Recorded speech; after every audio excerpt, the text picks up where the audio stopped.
ਈਸਾਈਆਂ ਦੇ ਉੱਤੇ ਤੁਹਮਤਾਂ ਲਾ ਕੇ ਔਰ ਕੁਛ ਜਿਹੜੇ ਜਬਰੀ ਜਾਂ ਲਾਲਚ ਦੇ ਨਾਲ ਧਰਮ ਪਰਿਵਰਤਨ ਦੇ ਜਿਹੜੇ ਇਹੋ ਜਿਹੇ ਇਲਜ਼ਾਮ ਲਾ ਕੇ, ਜਿੱਥੋਂ ਕਿ ਪੰਜਾਬ ਦੇ ਵਿੱਚ ਜਿਹੜੀ ਸ਼ਾਂਤੀ ਦਾ ਜਿਹੜਾ ਮਾਹੌਲ ਬਣਿਆ ਸੀਗਾ, ਉਹ ਸ਼ਾਂਤੀ ਦੇ ਮਾਹੌਲ ਨੂੰ ਵਿਗਾੜਨ ਦੀ ਕੋਸ਼ਿਸ਼ ਕੀਤੀ ਗਈ।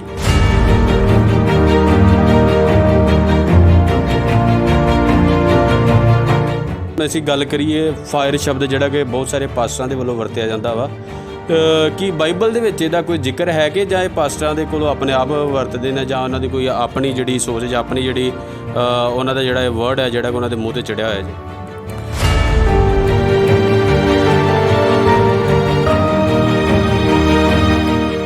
ਇਹ ਜਿਹੜੀ ਗੱਲ ਹੈ ਕਰੂਸਡ ਦਾ ਜਿਹੜਾ ਮਤਲਬ ਹੈ ਅਸਲ 'ਚ ਧਰਮ ਯੁੱਧ ਜਿਹੜਾ ਇਹ ਸੋਚਦੇ, ਪਤਾ ਕੀ ਸੋਚਦੇ ਨੇ ਕਿ ਜਿਤਨਾ ਇੱਕ ਧਰਮ ਦੇ ਦੂਜੇ ਧਰਮ ਨਾਲ ਯੁੱਧ ਹੈ।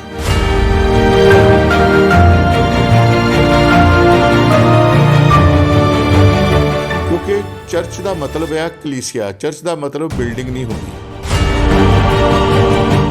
ਇਹ ਤੇ ਮੈਂ ਤੇ ਇੰਨੀ ਗੱਲ ਕਹਾਂਗਾ ਕਿ ਇਹਨਾਂ ਦਾ ਇਹ ਇਲਜ਼ਾਮ ਸ਼ਰੇਆਮ ਐਵੇਂ ਦੋਸ਼ ਲਗਾਇਆ ਗਿਆ ਸਾਡੇ ਤੇ, ਝੂਠਾ ਆ। ਇਹ ਕਨਵਰਜ਼ਨ ਜੇ ਕੋਈ ਹੋਈ ਹੈ ਤੇ ਉਹਦੀ ਤਹਿ ਤੱਕ ਪਹੁੰਚਣ ਕਿ ਉਹ ਕਿਉਂ ਹੁੰਦੀ ਹੈ। ਹਾਂਜੀ, ਹੋ ਸਕਦਾ ਇਹਨਾਂ ਦੇ ਆਪਣੇ ਕਸੂਰ ਹੋ।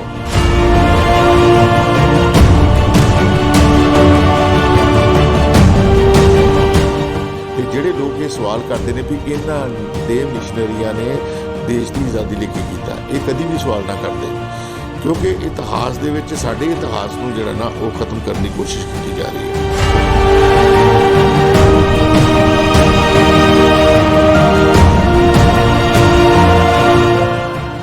ਜਦੋਂ ਕਿ ਕ੍ਰਿਸਚੀਅਨ ਜਿਹੜੇ ਕਿ ਕੋਈ ਵੀ ਹੋਟਲ ਜਾਂ ਕੋਈ ਰੂਮ ਬਣਾਉਂਦੇ ਨੇ, ਉਹਦੇ ਵਿੱਚ 13 ਨੰਬਰ ਨਹੀਂ ਹੁੰਦਾ। ਕਿ ਇਹ ਸੱਚ? ਦੇਖੋ ਜੀ, ਗੱਲ ਇਹ ਹੈ ਕਿ ਚੇਲੇ ਜਿਹੜੇ ਨੇ ਉੱਥੇ 12 ਹੀ ਲਿਖੇ ਹੋਏ ਨੇ।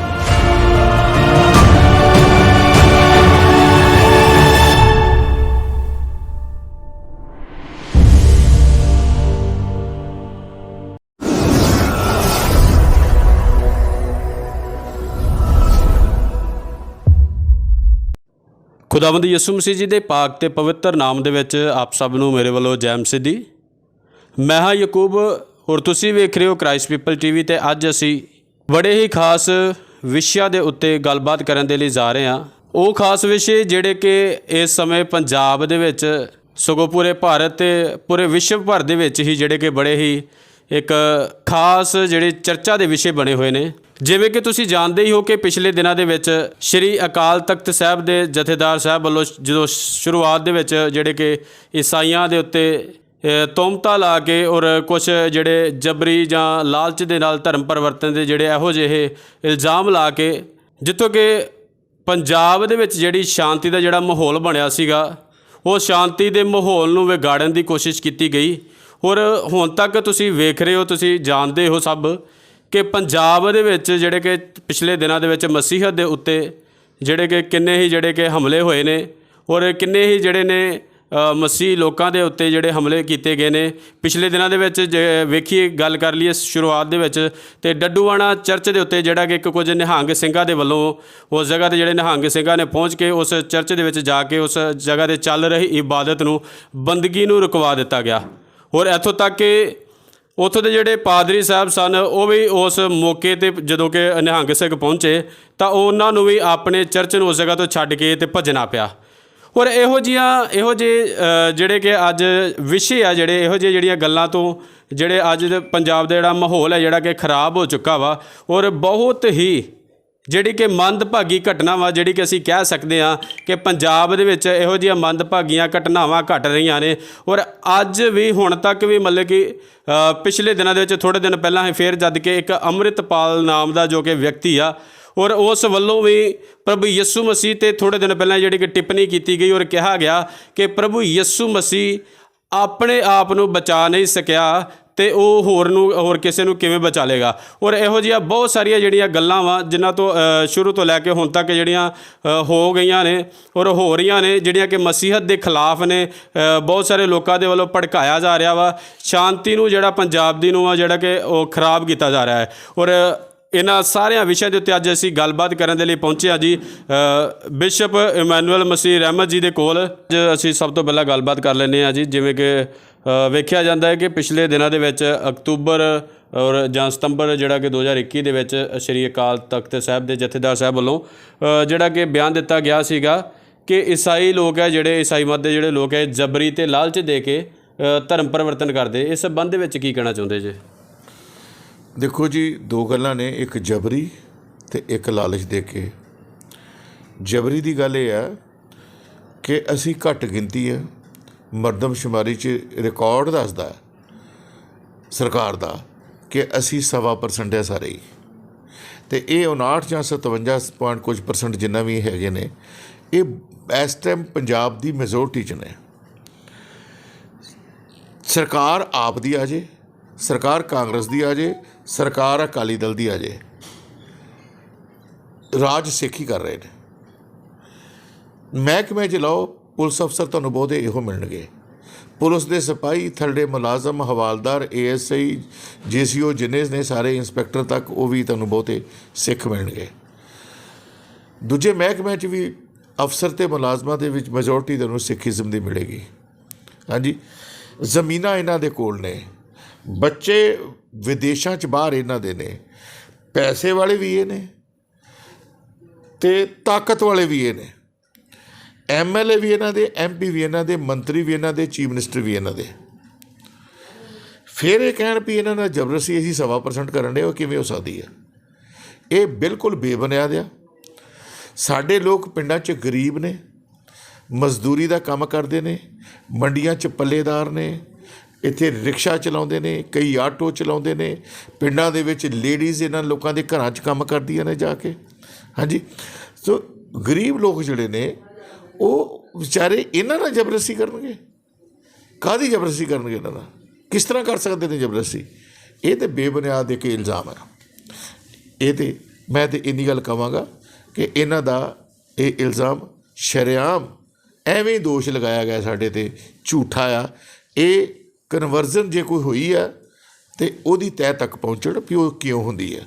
ਹਾਂਜੀ, ਹੋ ਸਕਦਾ ਇਹਨਾਂ ਦੇ ਆਪਣੇ ਕਸੂਰ ਹੋਣ। ਹਾਂਜੀ, ਜੇ ਕੋਈ ਸਾਡੇ 'ਚ ਆਣ ਵੀ ਮਿਲਿਆ ਤਾਂ ਹੋ ਸਕਦਾ, ਪਰ ਮੈਂ ਕਹਿੰਦਾ ਜੇ ਆਣ ਕੇ ਮਿਲੇ ਨੇ ਤਾਂ ਫਿਰ ਰਿਕਾਰਡ 'ਚ ਕਿੱਥੇ ਨੇ? ਉਹ ਸਾਡੇ 'ਤੇ ਆਈ ਨਹੀਂ। ਹਾਂਜੀ, ਉਹ ਰਿਕਾਰਡ 'ਚ ਕਿੱਥੇ ਨੇ? ਹਾਂਜੀ, ਸੋ ਇਸ ਕਰਕੇ ਕੋਈ ਜ਼ਬਰਦਸਤੀ ਧਰਮ ਪਰਿਵਰਤਨ ਨਹੀਂ ਹੋਇਆ। ਦੂਜੀ ਗੱਲ ਪੈਸੇ ਦੀ ਆ ਗਈ।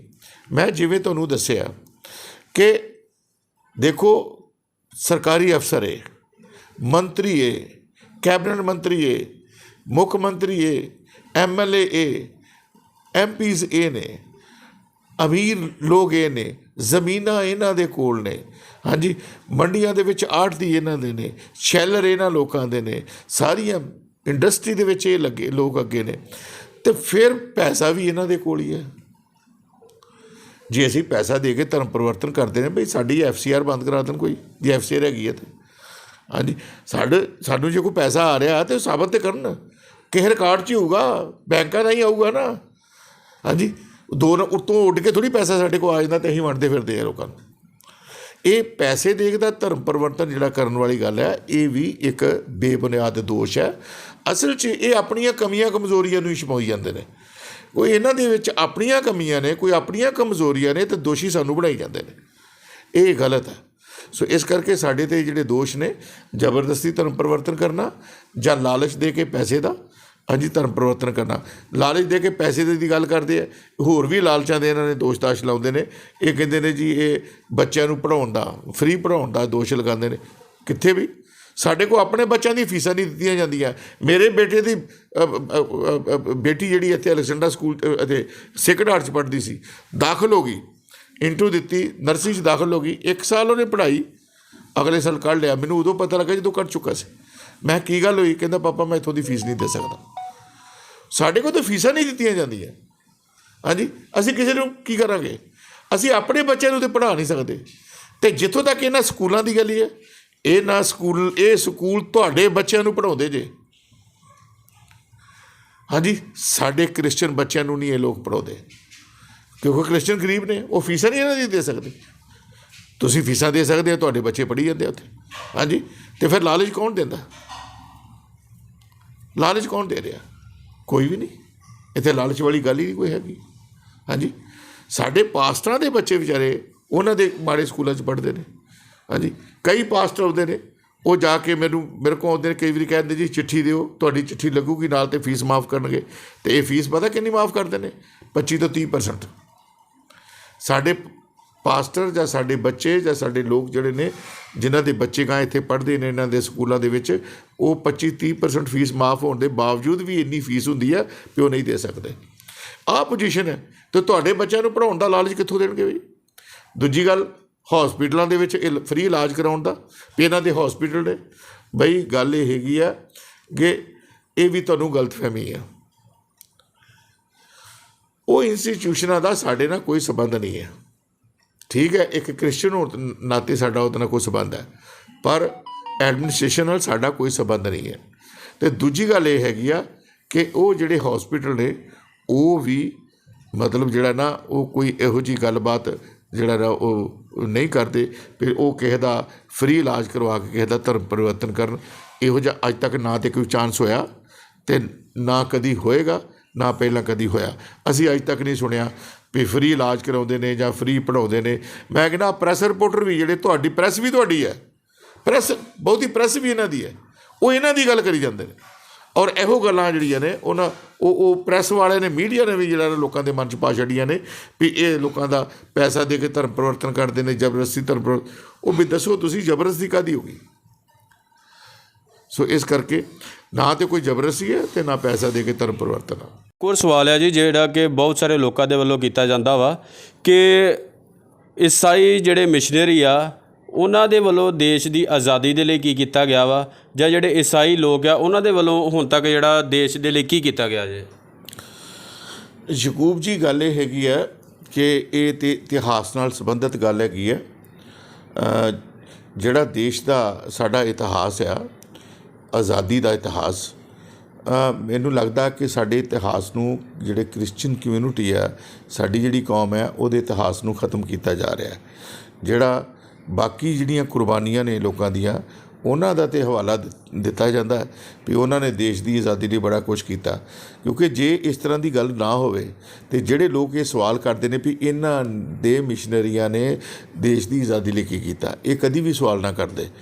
ਕਿਉਂਕਿ ਇਤਿਹਾਸ ਦੇ ਵਿੱਚ ਸਾਡੇ ਇਤਿਹਾਸ ਨੂੰ ਜਿਹੜਾ ਨਾ ਉਹ ਖ਼ਤਮ ਕਰਨ ਦੀ ਕੋਸ਼ਿਸ਼ ਕੀਤੀ ਜਾ ਰਹੀ ਹੈ। ਜਦ ਕਿ ਮੈਂ ਤੁਹਾਨੂੰ ਇਹਦੇ ਜਵਾਬ 'ਚ ਇੱਕ ਗੱਲ ਦੱਸਣੀ ਚਾਹੁੰਦਾ, ਇਹਨਾਂ ਨੂੰ ਪਤਾ ਹੋਣਾ ਚਾਹੀਦਾ ਜੇ ਸਹੀ ਰੀਤ ਨਾਲ ਇਤਿਹਾਸ ਪੜ੍ਹਨ। ਹਾਂਜੀ, ਅਤੇ ਇਹਨਾਂ ਨੂੰ ਇਹ ਪਤਾ ਹੋਣਾ ਚਾਹੀਦਾ ਵੀ ਸਾਡੇ ਜਿਹੜੇ ਰਾਸ਼ਟਰਪਿਤਾ ਨੇ ਮਹਾਤਮਾ ਗਾਂਧੀ ਨੇ, ਅਤੇ ਇਹ ਮੂਵਮੈਂਟ ਉਹਨਾਂ ਨੇ ਸਟਾਰਟ ਕੀਤੀ ਸੀ। ਪਰ ਇਹ ਉਹਨਾਂ ਨੇ ਮੂਵਮੈਂਟ ਕਿਵੇਂ ਸਟਾਰਟ ਕੀਤੀ, ਇਸ ਗੱਲ ਦਾ ਬਹੁਤ ਸਾਰੇ ਲੋਕਾਂ ਨੂੰ ਪਤਾ ਨਹੀਂ ਹੈ। ਮਹਾਤਮਾ ਗਾਂਧੀ ਜੀ ਨੇ ਮੂਵਮੈਂਟ ਸਟਾਰਟ ਕਰਨ ਤੋਂ ਬਿਨਾਂ ਹੀ ਉਹ ਅਫਰੀਕਾ ਦੇ ਵਿੱਚ ਉੱਥੋਂ ਦੀ ਜਿਹੜੀ ਆਜ਼ਾਦੀ ਦੀ ਮੂਵਮੈਂਟ ਸੀ, ਅਫਰੀਕਾ 'ਚ ਵੀ ਉਹ ਹਾਲਤ ਸੀ। ਉੱਥੋਂ ਦੇ ਜਿਹੜੇ ਕਾਲੇ ਨੇ ਉਹ ਗੋਰਿਆਂ ਦੇ ਗੁਲਾਮ ਸਨ, ਅੰਗਰੇਜ਼ ਦੇ ਉੱਥੇ ਵੀ ਗੁਲਾਮ ਸਨ। ਉਹ ਆਜ਼ਾਦੀ ਚਾਹੁੰਦੇ ਸਨ। ਇਹ ਗਏ ਉਹਨਾਂ ਨੂੰ ਅਵੇਅਰ ਕਰ ਲਈ, ਉਹਨਾਂ ਦੀ ਮੂਵਮੈਂਟ ਨੂੰ ਤਗੜਾ ਬਣਾਉਣ ਲਈ ਵੀ ਉਹ ਲੋਕ, ਉਹਨਾਂ ਨੂੰ ਕਿਸ ਤਰ੍ਹਾਂ ਆਜ਼ਾਦੀ ਮਿਲ ਜਾਏ। ਮਹਾਤਮਾ ਗਾਂਧੀ ਜੀ ਜਦੋਂ ਉੱਥੇ ਗਏ ਅਤੇ ਸਾਡੇ ਇੱਥੇ ਹੈਗੇ ਨੇ ਚਾਰਲਸ ਫਰੀਰ ਐਂਡਰਿਊ, ਇੱਥੇ ਉਹ ਪ੍ਰਚਾਰਕ ਸਨ ਸਾਡੇ ਪ੍ਰਭੂ ਯਿਸੂ ਮਸੀਹ ਦੇ, ਬਾਈਬਲ ਦੇ ਪ੍ਰਚਾਰਕ ਸਨ। ਮਹਾਤਮਾ ਗਾਂਧੀ ਦੇ ਕਾਫੀ ਨੇੜੇ ਸਨ। ਉਹ ਜਦੋਂ ਉਹਨਾਂ ਦੇਖਿਆ ਵੀ ਮਹਾਤਮਾ ਗਾਂਧੀ ਨੂੰ ਚਾਹੀਦਾ ਸੀ ਆਪਣੇ ਦੇਸ਼ ਦੀ ਆਜ਼ਾਦੀ ਲਈ ਕੁਝ ਕਰਦੇ, ਅਤੇ ਉਹ ਆਪਣਾ ਦੇਸ਼ ਛੱਡ ਕੇ ਅਫਰੀਕਾ ਚਲੇ ਗਏ ਨੇ। ਫਿਰ ਉਹ ਉਹਨਾਂ ਦੇ ਪਿੱਛੇ ਗਏ, ਅਫਰੀਕਾ ਤੋਂ ਉਹਨਾਂ ਨੂੰ ਤਿਆਰ ਕਰਕੇ ਵਾਪਸ ਲੈ ਕੇ ਆਏ ਵੀ ਭਾਈ ਆਪਣੇ ਮਹਾਤਮਾ ਜੀ, ਤੁਸੀਂ ਆਪਣੇ ਦੇਸ਼ 'ਚ ਇੱਥੇ ਮੂਵਮੈਂਟ ਸ਼ੁਰੂ ਕਰੋ, ਅਸੀਂ ਤੁਹਾਡੇ ਨਾਲ ਹਾਂ। ਹਾਂਜੀ, ਫਿਰ ਉਹਨਾਂ ਨੇ ਕਾਂਗਰਸ ਤਿਆਰ ਕੀਤੀ ਹੈ। ਕਾਂਗਰਸ ਨੇ ਇਹ ਆਜ਼ਾਦੀ ਦੀ ਮੂਵਮੈਂਟ ਸ਼ੁਰੂ ਕੀਤੀ। ਔਰ ਇਹ ਜਿਹੜੀ ਮੂਵਮੈਂਟ ਹੈ ਮਹਾਤਮਾ ਗਾਂਧੀ ਨੇ, ਜਦੋਂ ਸਾਡੇ ਮਿਸ਼ਨਰੀ ਉਹੀ ਵਾਪਸ ਲੈ ਕੇ ਆਇਆ ਉਹਨੂੰ, ਉਹਦੇ ਮਨ 'ਚ ਆਇਆ ਵੀ ਮੂਵਮੈਂਟ, ਆਜ਼ਾਦੀ ਦੀ ਮੂਵਮੈਂਟ ਸਟਾਰਟ ਕੀਤੀ ਜਾਵੇ, ਦੇਸ਼ ਆਜ਼ਾਦ ਹੋਵੇ। ਹਾਂਜੀ, ਔਰ ਫਿਰ ਉਸ ਤੋਂ ਬਾਅਦ ਕਾਂਗਰਸ ਬਣੀ। ਕਾਂਗਰਸ ਦੇ ਵਿੱਚ ਵੀ ਬਹੁਤ ਸਾਰੇ ਕ੍ਰਿਸਚਨ ਲੋਕ ਆਏ, ਬਹੁਤ ਸਾਰਿਆਂ ਨੇ ਕ੍ਰਿਸਚਨ ਲੋਕਾਂ ਨੇ ਇਹਦੇ 'ਚ ਜੇਲਾਂ ਕੱਟੀਆਂ, ਮਹਾਤਮਾ ਗਾਂਧੀ ਦੇ ਨਾਲ ਬੜਾ ਕੁਛ ਕੀਤਾ। ਫਿਰ ਜਾ ਕੇ ਕਿਤੇ ਜਿਹੜਾ ਦੇਸ਼ ਆਜ਼ਾਦ ਹੋਇਆ। ਹਾਂਜੀ, ਮਹਾਰਾਣੀ ਅੰਮ੍ਰਿਤ ਕੌਰ ਵਰਗੀਆਂ, ਫਿਰ ਆਪਣੇ ਪੰਡਿਤਾ ਰਾਮਾ ਬਾਈ, ਇਹ ਸਭ ਕ੍ਰਿਸਚਨ ਸਨ। ਹਾਂਜੀ, ਔਰ ਇਹਨਾਂ ਨੇ ਬਹੁਤ ਕੰਮ ਕੀਤਾ। ਔਰ ਹੋਰ ਵੀ ਬਹੁਤ ਸਾਰੇ ਮਿਸ਼ਨਰੀਜ਼ ਨੇ। ਇੱਕ ਟਾਈਟਸ ਨਾਂ ਦਾ ਮਿਸ਼ਨਰੀ ਸੀ, ਜਿਹਦੀ ਉਹਦੇ 'ਚ ਹੈਗੀ ਆ ਤਸਵੀਰ ਉੱਤੇ ਬੁੱਤ ਹੈਗਾ, ਜਿਹੜਾ ਦਿੱਲੀ ਦੇ ਵਿੱਚ ਹੈਗੇ ਨੇ। ਉਹਦੇ ਵਿੱਚ ਪਤਾ ਨਹੀਂ 8 ਨੇ ਕਿ 10 ਕੇ 11 ਜਾਣੇ ਲੋਕ ਨੇ ਪਤਾ ਨਹੀਂ।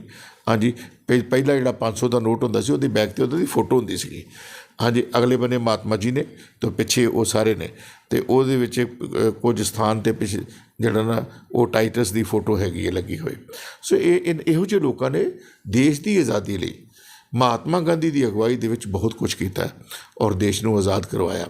ਜਿਹੜਾ ਕਹਿੰਦਾ ਕਿ ਈਸਾਈ ਮਿਸ਼ਨ ਨੇ ਕੁਛ ਨਹੀਂ ਕੀਤਾ, ਈਸਾਈ ਮਿਸ਼ਨ ਨੇ ਬਹੁਤ ਕੁਛ ਕੀਤਾ, ਮੂਵਮੈਂਟ ਹੀ ਇਹਨਾਂ ਨੇ ਸਟਾਰਟ ਕਰਵਾਈ ਸੀ। ਹਾਂਜੀ, ਮੈਂ ਇੱਥੇ ਇਹ ਕਹਿਣਾ ਚਾਹੁੰਦਾ। ਦੂਜੀ ਗੱਲ ਮੈਂ ਕਹਿਣਾ ਚਾਹੁੰਦਾ ਵੀ ਦੇਸ਼ ਵਾਸਤੇ ਵੀ ਈਸਾਈ ਮਿਸ਼ਨਰੀਆਂ ਨੇ ਬਹੁਤ ਕੁਛ ਕੀਤਾ। ਇਹ ਦੇਸ਼ ਜਿਹੜਾ ਨਾ ਰਿਆਸਤਾਂ ਦੇ ਵਿੱਚ ਸੀ, 565 ਰਿਆਸਤਾਂ ਸਨ, ਰਾਜੇ ਰਾਜ ਕਰਦੇ ਸਨ। ਜੇ ਕੋਈ ਕਾਨੂੰਨ ਸੀਗਾ ਤਾਂ ਉਹ ਸੀਗਾ 4 ਵਰਣ, ਬ੍ਰਾਹਮਣ, ਵੈਸ਼ਵ, ਕਸ਼ਤਰੀਆ, ਵੈਸ਼ਵ ਔਰ ਸ਼ੂਦਰ। ਹੁਣ ਇਹ ਜਿਹੜੇ 4 ਕਾਨੂੰਨ ਸਨ, 4 ਵਰਗਾਂ 'ਚ ਲੋਕ ਵੰਡੇ ਹੋਏ ਸਨ। ਅਤੇ ਇਹਨਾਂ ਹਾਲਾਤਾਂ ਦੇ ਵਿੱਚ ਇਹ ਸੀ ਕਿ ਉਹਨਾਂ ਸਮਿਆਂ 'ਚ ਜਿਹੜਾ ਨਾ ਦੇਸ਼ ਗੁਲਾਮ ਸੀ, ਰਾਜੇ ਰਾਜ ਕਰਦੇ ਸਨ। ਔਰ ਉਹਨਾਂ ਸਮਿਆਂ ਦੇ ਵਿੱਚ ਜਦੋਂ ਮਿਸ਼ਨਰੀ ਆਏ, ਉਹਨਾਂ ਸਮਿਆਂ 'ਚ ਕੋਈ ਸ਼ੂਦਰ ਪੜ੍ਹ ਨਹੀਂ ਸੀ ਸਕਦਾ। ਸਵਰਨ ਜਾਤੀ ਦੀਆਂ ਔਰਤਾਂ ਵੀ ਸਕੂਲ ਨਹੀਂ ਸੀ ਜਾ ਸਕਦੀਆਂ। ਮਿਸ਼ਨਰੀ ਜਦੋਂ ਆਏ ਉਹਨਾਂ ਨੇ ਸਕੂਲ ਖੋਲ੍ਹੇ, ਉਹਨਾਂ ਨੇ ਔਰਤਾਂ ਨੂੰ ਵੀ ਪੜ੍ਹਾਇਆ, ਬੱਚਿਆਂ ਨੂੰ ਵੀ ਪੜ੍ਹਾਇਆ। ਹਾਂਜੀ, ਔਰ ਉਹਨਾਂ ਲੋਕਾਂ ਨੇ ਤਰੱਕੀ ਕੀਤੀ, ਸਾਡੇ ਭਾਰਤ ਦੇਸ਼ ਦੇ ਲੋਕਾਂ ਨੇ ਤਰੱਕੀ ਕੀਤੀ। ਉਹਨਾਂ ਨੇ ਹੌਸਪੀਟਲ ਖੋਲ੍ਹੇ, ਇੱਥੋਂ ਤੱਕ ਕਿ ਆ ਜਿਹੜੇ ਬਾਹਰ ਦੇ ਪੌਦਿਆਂ ਦੀ ਨਰਸਰੀ ਵੀ ਮਿਸ਼ਨਰੀ ਆਪਣੇ ਵਿਲੀਅਮ ਕੈਰੀ ਜੀ ਲੈ ਕੇ ਆਏ। ਇੰਡੀਆ ਦੇ ਵਿੱਚ ਪ੍ਰੈਸ ਉਹ ਲੈ ਕੇ ਆਏ, ਪਹਿਲੀ ਪ੍ਰੈਸ ਵਿਲੀਅਮ ਕੈਰੀ ਜੀ ਲੈ ਕੇ ਆਏ ਔਰ ਉਹਨਾਂ ਨੇ ਇੱਥੇ ਪ੍ਰੈਸ ਲਗਾਈ। ਔਰ ਪਹਿਲੀ ਇੰਡੀਆ ਦੇ ਵਿੱਚ ਛਪਣ ਵਾਲੀ ਜਿਹੜੀ ਕਿਤਾਬ ਸੀਗੀ ਪ੍ਰੈਸ ਦੇ ਉੱਤੇ, ਉਹ ਸੀ ਬਾਈਬਲ, ਪਵਿੱਤਰ ਬਾਈਬਲ। ਔਰ ਮਤਲਬ ਇੱਕ ਕਿਤਾਬ ਮੈਂ ਇੱਥੇ ਪੜ੍ਹੀ ਸੀ, ਮੈਨੂੰ ਇਨਾਮ 'ਚ ਮਿਲੀ ਸੀ ਇੱਕ ਵਾਰੀ ਜਦੋਂ ਮੈਂ ਕਾਲਜ ਪੜ੍ਹਦਾ ਹੁੰਦਾ ਸਾਂ। ਪਤਾ ਨਹੀਂ ਕਿਹਦੀ ਲਿਖੀ ਹੈ, ਮੇਰੇ ਦਿਮਾਗ 'ਚੋਂ ਨਿਕਲ ਗਿਆ। ਉਹ ਕਿਤਾਬ ਦਾ ਹੈਡਲਾਈਨ ਸੀ ਈਸਾਈ ਮਿਸ਼ਨਰੀਆਂ ਦੀ ਪੰਜਾਬੀ ਸਾਹਿਤ ਨੂੰ ਦੇਣ। ਅਤੇ ਪੰਜਾਬੀ ਸਾਹਿਤ ਨੂੰ ਜਿਹੜੀ ਦੇਣ ਸੀ ਉਹ ਇਹੋ ਹੀ ਸੀ। ਹਾਂਜੀ, ਪ੍ਰੈਸ ਹੀ ਇਹਨਾਂ ਨੇ ਲਗਾਈ ਸੀ। ਪੰਜਾਬੀ ਸਾਹਿਤ ਦੀਆਂ ਕਿਤਾਬਾਂ ਹੀ ਛਪਣੀਆਂ ਜਿਹੜੀਆਂ ਨੇ ਉਹ ਈਸਾਈ ਮਿਸ਼ਨਰੀ ਨੇ ਜਦੋਂ ਪ੍ਰੈਸ ਲਾਈ ਅਤੇ ਫਿਰ ਉਹ ਸ਼ੁਰੂ ਹੋਈਆਂ। ਹਾਂਜੀ, ਇੰਡਸਟਰੀ ਜਿਹੜੀ ਆ ਉਹ ਮਿਸ਼ਨਰੀ ਲੈ ਕੇ ਆਏ। ਸੋ ਇਸ ਕਰਕੇ ਭਾਰਤ ਨੂੰ ਤਰੱਕੀ, ਭਾਰਤ ਨੂੰ ਐਜੂਕੇਟ ਕਰਨ ਦੇ ਲਈ, ਭਾਰਤ ਦੀ ਸਿਹਤ ਲਈ ਸਿਹਤ, ਐਜੂਕੇਸ਼ਨ, ਹਾਂਜੀ, ਇਹਨਾਂ ਗੱਲਾਂ ਨੂੰ ਮੁੱਖ ਰੱਖਦਿਆਂ ਹੋਇਆ ਉਹਨਾਂ ਨੇ ਕੰਮ ਕੀਤੇ। ਇੰਡਸਟਰੀ ਵੀ ਲੈ ਕੇ ਆਏ, ਲੋਕਾਂ ਤੱਕ ਜਿਹੜਾ ਨਿਊਜ਼ ਨੂੰ ਵਧਾਉਣ ਦੇ ਲਈ ਜਿਹੜੀ ਪ੍ਰੈਸ ਹੈ ਉਹਦੇ ਵੀ ਬੜੀ ਕੰਮ ਆਈ। ਹਾਂਜੀ, ਲੋਕਾਂ ਤੱਕ ਇੱਕ ਦੂਜੇ ਦੀ ਖਬਰ ਪਹੁੰਚਦੀ ਰਹੇ। ਸੋ ਅੰਗਰੇਜ਼ ਨੇ, ਮਿਸ਼ਨਰੀਆਂ ਨੇ, ਅੰਗਰੇਜ਼ ਰਾਜ ਨੇ ਨਹੀਂ, ਮਿਸ਼ਨਰੀਆਂ ਨੇ ਬਹੁਤ ਕੁਝ ਕੀਤਾ। ਇੱਕ ਹੋਰ ਮੈਂ ਤੁਹਾਨੂੰ ਮਿਸ਼ਨਰੀ ਦੀ ਗੱਲ ਦੱਸਦਾ। ਮੈਂ ਵਿਲੀਅਮ ਕੈਰੀ ਜਿਹੜੇ ਸਨ, ਉਹਨਾਂ ਨੇ ਇੱਥੇ ਇੱਕ ਸਤੀ ਪ੍ਰਥਾ ਆਮ ਸੀ, ਜਿਹੜੀ ਵਿਧਵਾ ਹੋ ਜਾਂਦੀ ਸੀ ਉਹਨੂੰ ਉਹਦੇ ਪਤੀ ਦੇ ਨਾਲ ਹੀ ਜਲਾ ਕੇ ਮਾਰ ਦਿੰਦੇ ਸਨ। ਹਾਂਜੀ, ਉਹਦੇ ਖਿਲਾਫ ਪਾਰਲੀਮੈਂਟ 'ਚ ਆਵਾਜ਼ ਉਠਾਈ ਔਰ ਕਾਨੂੰਨ ਬਣਾਇਆ ਸਤੀ ਪ੍ਰਥਾ ਦੇ ਖਿਲਾਫ। ਇਹ ਸਤੀ ਪ੍ਰਥਾ ਦੇ ਖਿਲਾਫ ਕਾਨੂੰਨ ਬਣਾਉਣ ਵਾਲਾ ਇੱਕ ਮਿਸ਼ਨਰੀ ਸੀਗਾ। ਫਿਰ ਇੱਕ ਹੋਰ ਸੀਗਾ, ਮੈਂ ਪੜ੍ਹਿਆ ਸੀ ਕਿ 10-12 ਸਾਲ ਤੋਂ ਬਾਅਦ ਜਾ ਕੇ ਜਦੋਂ ਕਦੀ ਕਿਸੇ ਦੇ ਕੋਈ ਬੱਚਾ ਹੁੰਦਾ ਸੀ ਅਤੇ ਜਿੱਥੇ ਨਦੀ ਦਰਿਆ ਸਮੁੰਦਰ 'ਚ ਗਿਰਦੀ ਸੀ, ਹਾਂਜੀ, ਉੱਥੇ ਉਹਨੂੰ ਬੱਚੇ ਨੂੰ ਸੁੱਟ ਕੇ ਬਲੀ ਕਰਤਾ ਜਾਂਦਾ ਸੀਗਾ। ਔਰ ਇਹ ਪ੍ਰਥਾ ਜਿਹੜੀਆਂ ਨੇ ਇਹ ਗਲਤ ਸਨ। ਸੋ ਉਹਦੇ ਖਿਲਾਫ ਵੀ ਕਾਨੂੰਨ ਬਣਿਆ, ਇਹਨਾਂ ਗਲਤ ਪ੍ਰਥਾ ਨੂੰ ਰੋਕਿਆ। ਹਾਂਜੀ, ਸੋ ਮਿਸ਼ਨਰੀਆਂ ਦੀ ਸੋਚ ਮਾੜੀ ਨਹੀਂ ਸੀ, ਹਿੰਦੁਸਤਾਨ ਨੂੰ ਬਚਾਉਣ ਵਾਲੀ ਸੋਚ ਸੀ। ਬੇਸ਼ੱਕ ਅੰਗਰੇਜ਼ ਈਸਟ ਇੰਡੀਆ ਕੰਪਨੀ ਵਾਲੇ, ਰਾਜ ਕਰਨ ਵਾਲੇ ਜਿਹੜੇ ਸਨ ਉਹ ਮਾੜੇ ਸੁਭਾਅ ਦੇ ਹੋ ਸਕਦੇ ਨੇ, ਉਹ ਲਾਲਚੀ ਸਨ ਜਾਂ ਜਿਸ ਤਰ੍ਹਾਂ ਦੇ ਵੀ ਸਨ, ਸਾਡੇ ਦੇਸ਼ ਨੂੰ ਲੁੱਟਦੇ ਰਹੇ, ਜੋ ਕੁਛ ਵੀ ਸੀਗੇ ਨੇ ਸਾਨੂੰ ਗੁਲਾਮ ਬਣਾ ਕੇ ਰੱਖਿਆ। ਪਰ ਜਿਹੜੇ ਮਿਸ਼ਨਰੀ ਅੰਗਰੇਜ਼ ਆਏ ਉਹਨਾਂ ਦੀ ਸੋਚ ਫਰਕ ਸੀ। ਉਹਨਾਂ ਦੇ ਵਿੱਚੋਂ ਬਹੁਤ ਸਾਰਿਆਂ ਨੂੰ ਜਿਹੜਾ ਆ ਜਿਨ੍ਹਾਂ ਨੇ ਆਜ਼ਾਦੀ ਮੂਵਮੈਂਟ 'ਚ ਵੀ ਹਿੱਸਾ ਲਿਆ, ਉਹਨਾਂ 'ਚੋਂ ਵੀ ਬਹੁਤ ਸਾਰਿਆਂ ਨੂੰ ਇਹਨਾਂ ਨੇ ਅੰਗਰੇਜ਼ ਰਾਜ ਕਰਨ ਵਾਲੇ ਜਿਹੜੇ ਈਸਟ ਇੰਡੀਆ ਕੰਪਨੀ ਦੇ ਲੋਕ ਸਨ ਉਹਨਾਂ ਨੂੰ ਵਾਪਸ ਡਿਪੋਰਟ ਕੀਤਾ ਸੀਗਾ। ਸੋ ਇਸ ਕਰਕੇ ਇਹ ਜਿਹੜੇ ਈਸਾਈ ਮਿਸ਼ਨਰੀ ਔਰ ਅੰਗਰੇਜ਼ ਰਾਜ ਕਰਨ ਵਾਲੇ, ਉਹਨਾਂ 'ਚ ਜ਼ਮੀਨ ਅਸਮਾਨ ਦਾ ਫਰਕ ਹੈ। ਈਸਾਈ ਮਿਸ਼ਨਰੀਆਂ ਨੂੰ ਇਸ ਤਰੀਕੇ ਨਾਲ ਅਸਲ 'ਚ ਪੇਸ਼ ਕਰਦੇ ਨੇ ਲੋਕ ਵੀ ਜਿਵੇਂ ਉਹ ਰਾਜ ਕਰਨ ਵਾਲੇ ਸਨ। ਇਹ ਗਲਤ ਹੈ, ਇਹਨਾਂ ਦੀ ਗਲਤ ਸੋਚ ਹੈ।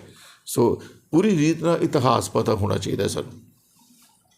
ਤੁਸੀਂ ਦੱਸਿਆ ਕਿ ਈਸਾਈ ਮਿਸ਼ਨਰੀਆਂ ਨੇ ਭਾਰਤ ਦੀ ਆਜ਼ਾਦੀ ਦੇ ਲਈ ਕਿਹੜੇ-ਕਿਹੜੇ ਕੰਮ ਕੀਤੇ ਨੇ। ਸੋ ਇੱਕ ਹੋਰ ਸਵਾਲ ਹੈ ਜੀ, ਬੜਾ ਅਹਿਮ ਸਵਾਲ ਆ ਕਿ ਪੰਜਾਬ ਦੇ ਵਿੱਚ ਜਿਹੜਾ ਪਹਿਲਾ ਚਰਚ ਆ ਉਹ ਕਦੋਂ ਬਣਿਆ, ਕਿਹੜੀ ਜਗ੍ਹਾ 'ਤੇ ਆ ਉਹ ਅੱਜ, ਔਰ ਕਦੋਂ ਸਥਾਪਿਤ ਕੀਤਾ ਗਿਆ, ਔਰ ਕਿਹਨਾਂ ਦੇ ਵੱਲੋਂ ਕੀਤਾ ਗਿਆ ਜੀ? ਪੰਜਾਬ ਦੇ ਵਿੱਚ ਜਿਹੜਾ ਚਰਚ ਹੈ ਉਹ ਸਭ ਤੋਂ ਪਹਿਲਾਂ ਜਿਹੜਾ ਆ ਉਹ